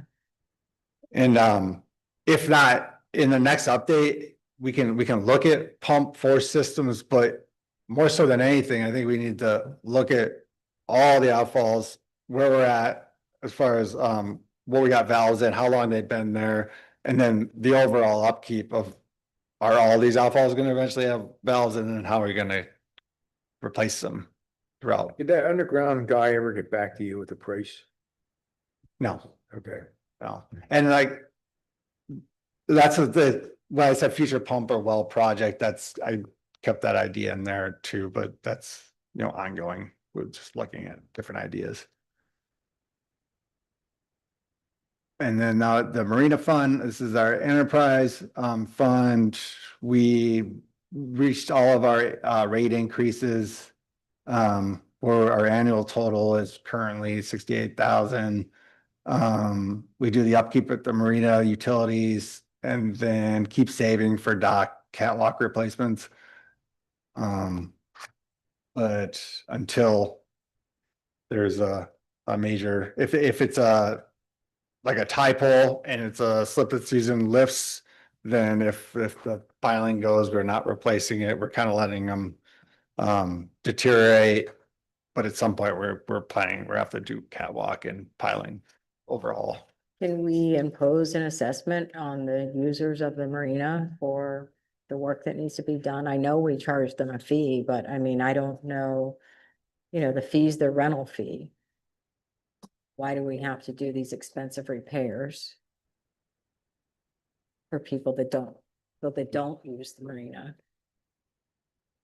So the money, like we typically will transfer money from the Marina Fund back into our general fund. So we're in the black, like where the rental fees are covering the upkeep on a regular year.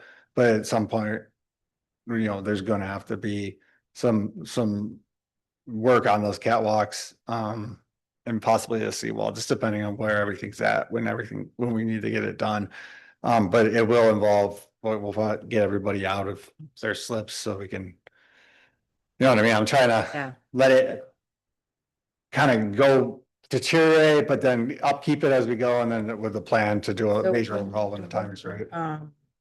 Transferring out, am I looking at this $60,000 to the general fund? The rest of the money is used for expenses at the marina? Yes, typically that's what's coming out is 60. When it's all said and done. On an average year.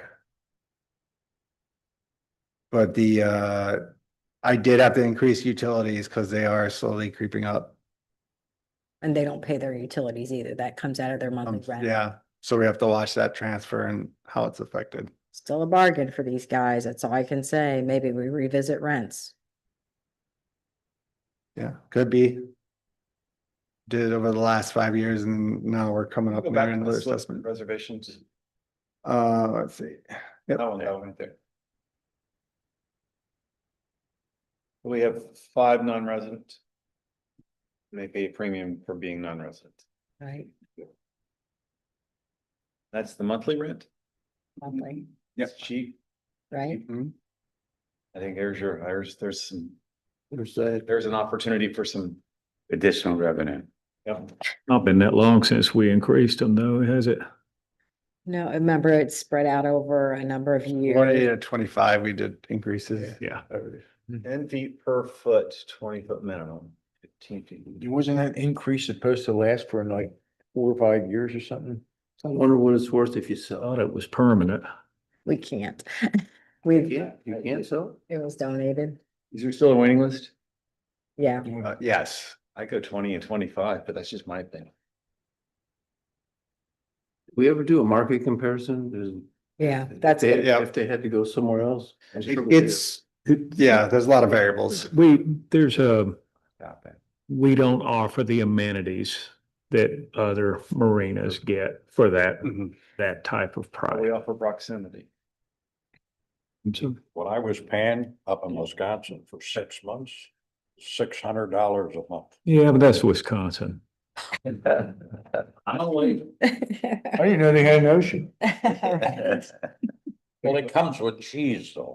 Well, that's a project we can look at. In the form of right? curds, right? Oh, well, yeah, absolutely. Okay, got And you get those at Culver's. Right. Will do. Okay. So I would never get to you. Okay, so we're done with the Marina Fund then, Yeah, I'm trying to get. now that we're all ready to gouge all the tenants. I think that puts us back in the departmentals, yeah. Let's see. Yeah, we're back in the departmentals. The one thing, I budgeted 5% merit increase for all staff. I did one step increase where I believe it's deserved, and that is the executive assistant. And we looked at some of the market values.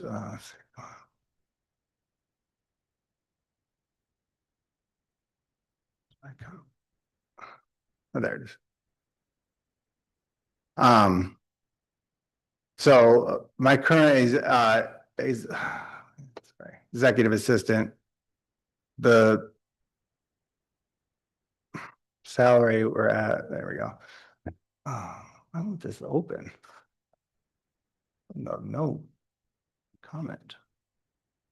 It was open for a second. Yeah, just for a Okay. split. Medicines, I can't quite go down, but my point is, right now, the salary is about 69, with a 5% step increase, it'll get it to 71, but the position is much more like a hybrid executive position. And what I was trying to do, here's my comments. But I have more of a summary. Oh, there we go. So she supports multiple departments, and when I compared this, and she's been in the position for 1.5 years. So this would take from 68 to 71. But I feel like the reasonable market range of what this position is, if you look at over in the county, because it's a hybrid position of multiple departments. Basically, everything I cover, she also has to cover as my executive assistant. So when I looked at these ranges, we talked about it at the last evaluation for this position. And I said that it was something I would consider when I do the budgeting. And I think that this is warranted. I think everybody here would agree with you. Yeah, but I just wanted to present that to you. And again, like I said, every other position, the 5% standard merit we're budgeting for. And that is all I have for budget. For Okay, this workshop. and you've got your notes where we made comments, so take it away, Tom. This is very important. Let's get this taken care of, So a and then couple- we'll all go home. A couple of months ago, the city started receiving some requests or comments relative to the speed that has been posted on Gulf Boulevard. And so there was a need to review how the posting of that speed limit came about. To give you some background, there is a state statute that governs how speed limits are set in the state, and municipal speed limits can vary. The statute that governs this is Florida Statute 316.189. One of the things that when we look at the statute is determine whether or not the road itself is a local road or whether it is a county maintained road. Gulf Boulevard is a county maintained road. As a direct result of that, there is some language in the statute that allows the county commission to alter the 30 mile per hour speed limit both as to maximum and minimum after investigation. So the question came about as to how, if the maximum speed in any municipality is 30 miles per hour, how do we have our portion of Gulf Boulevard posted at 35 miles per hour? So when that question was first raised to me, you know, of course, I look at the statute, and the statute allows for that to happen so long as the county does it, and the county does it through an investigation. Kyle reached out to the county and specifically talked to Mr. Washburn. He advised that he had done some research and determined and cannot find anything that would substantiate a move from 30 miles per hour to 35 miles per hour. And basically took the position that the city is in control of that section of Gulf Boulevard and should establish any speed limit that you wanted to establish on it. If you established it at 30 miles per hour, it would require no additional activity on your part other than, in my mind, to adopt an ordinance that would set that rate so it could be enforced by the Pinellas County Sheriff's Office. And that ordinance, of course, would require 2 public hearings and public notice. You may also want to, before, if you want to do that, to have your own investigation done and to determine whether or not there actually is a speeding problem. If you slow the speed, I'm sure some transportation experts will say then you're going to have backup on Gulf Boulevard, just like you would if you add all these pedestrian crossings across Gulf Boulevard. But that's your determination as to the direction that you want to go relative to the speed limit. I'm not sure how many people are actually talking about this issue. I know there's one that I'm aware of. And that person believes that we are out of compliance, and I want you to confirm that we are not out of compliance. You're not out of compliance. She raised it. Correct. Yeah. Yeah, there is some language in the statute about raising it higher, but not to exceed 60 miles an hour, believe it or not. And if you lower it down to 20 or 25 miles per hour, the statute requires you to do an investigation. It doesn't tell you what that is, but I assume it would be a transportation individual hired who is an expert to do some type of monitoring of that section of the road in your city. So the question is whether or not that there is a need or a want to change it. And if so, do you want any particular investigation or reporting or testing to be done before you do it? And if you don't, then we could just prepare the ordinance and then have it back before the public to receive comments as to whether or not the public has opposition to reducing that speed down to 30.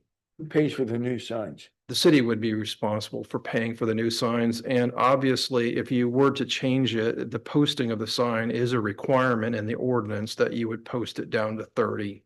I'm not really sure what the requirements are as to how often those posted signs are. We could do a little research on that. I don't personally know. But obviously, we want to follow what the requirements of the law is relative to how far we space those apart once you make that change from 35 down to 30, if that's what you want to do. I think you have to do an 1/8 of a mile or 1/4 of a mile, but now we wouldn't have to do anything going north because Indian Rocks is already 30. You would just do it in your speed limit, in your city, yeah. So I think that as you come into the city of Bel Air Beach, you would want it posted on each direction and then within certain periods or certain locations on that street. Yeah, so I guess the question is what does the council want to do? Do we want to create an ordinance and discuss it and debate it and let the public speak on it? Or do we just leave things alone? What's the general consensus here? Tom's going to give his presentation next meeting. Tom Washburn. Yes. Could you ask Sorry. Tom, there a few years ago, he did a speed study, and in the study, he found that very few cars were exceeding the speed limit. That's right. Yeah, I remember. And so we chose to maintain it at Did he 30, do the study for the whole golf ball? Yes. Just This comes up the entire golf about every other term. session, right, It comes up right. and we go through this thing every time. That didn't counted think as the causeway. I remember. the time that they set it at 35, because we've been trying to find the information on that. It was, Glenn Gunn was on council at the time. He might have been the mayor. But there was a speed study done. They actually had people out there counting cars. It was a big event. I mean, It was. they had several spots along Gulf Boulevard, both north and south of the causeway. People out there counting cars. I think there were 2 people stationed at each speed monitoring system that they placed, and we determined there were very few cars that were exceeding the speed limit. Oh, I would be on board with this since I live on Gulf Boulevard. Yeah, There's a big difference between people driving in Indian Rocks and once they hit ours. I agree. just. they speed up. They go, man. Yeah, Well, they increased coming out of Indian Rocks, right Right. by you. yeah. Yeah. They also increased coming over the hill from Miller Bluffs. I think it's just human nature too. We all understand, right, wrong, or otherwise, that this, just pick a number. If it's 30, people will typically feel comfortable driving 35 without getting a ticket. If it's 35, people will feel comfortable driving 40 without getting a ticket. One of the things that I think is absolutely ridiculous is we have a bridge that has 2 different speed limits. So I would be in favor of doing the 30 throughout the city, including up the ramp going across the bridge. So that would be 30 the whole bridge, because I think people, especially the direction we're going, you're going 35, you hit the top of the bridge and then it changes to 30. It takes a while to get back to 30. And there's just people right on your rear end and I'm going, I'm slowing down and they're almost hitting me. So I'm just personally in favor. I think 30 makes more sense because what we just talked about, people coming from Indian Rocks Beach, going 30. And then when they see the 35, they're thrilled and they speed up. We are the only 35 in the entire. Yeah. I'd say, Area. I'd say we've got. Really? Yeah. Consistent development They neighboring crossed the 32. I agree. Anymore, they're still at 30, I'm pretty sure they're still at 35. But that's, Years ago, Forward couldn't Pinellas hit- wanted couldn't to make find sure it. the speed limit from all the way down at the end, all the way up all the. Clearwater would be 30. And it never came about that anybody Of course, did it. maybe it's different because. And it's a reflection of the volume too. If we have a lot of volume going out there and whoever's in front of the volume is driving slower, then everybody has to slow down. And if they're driving faster, then everybody's driving faster. Right, If they drive at 30, they will get passed in the turn lane.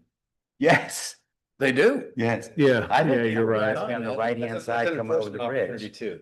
All right, so we're gonna listen to the presentation at the next meeting and then we'll talk about this some more and then we'll make an ordinance or not, and we'll go from there. Would anyone like to go home? Motion to go home. Second. I have a second. All right. If you want to go faster. All in favor?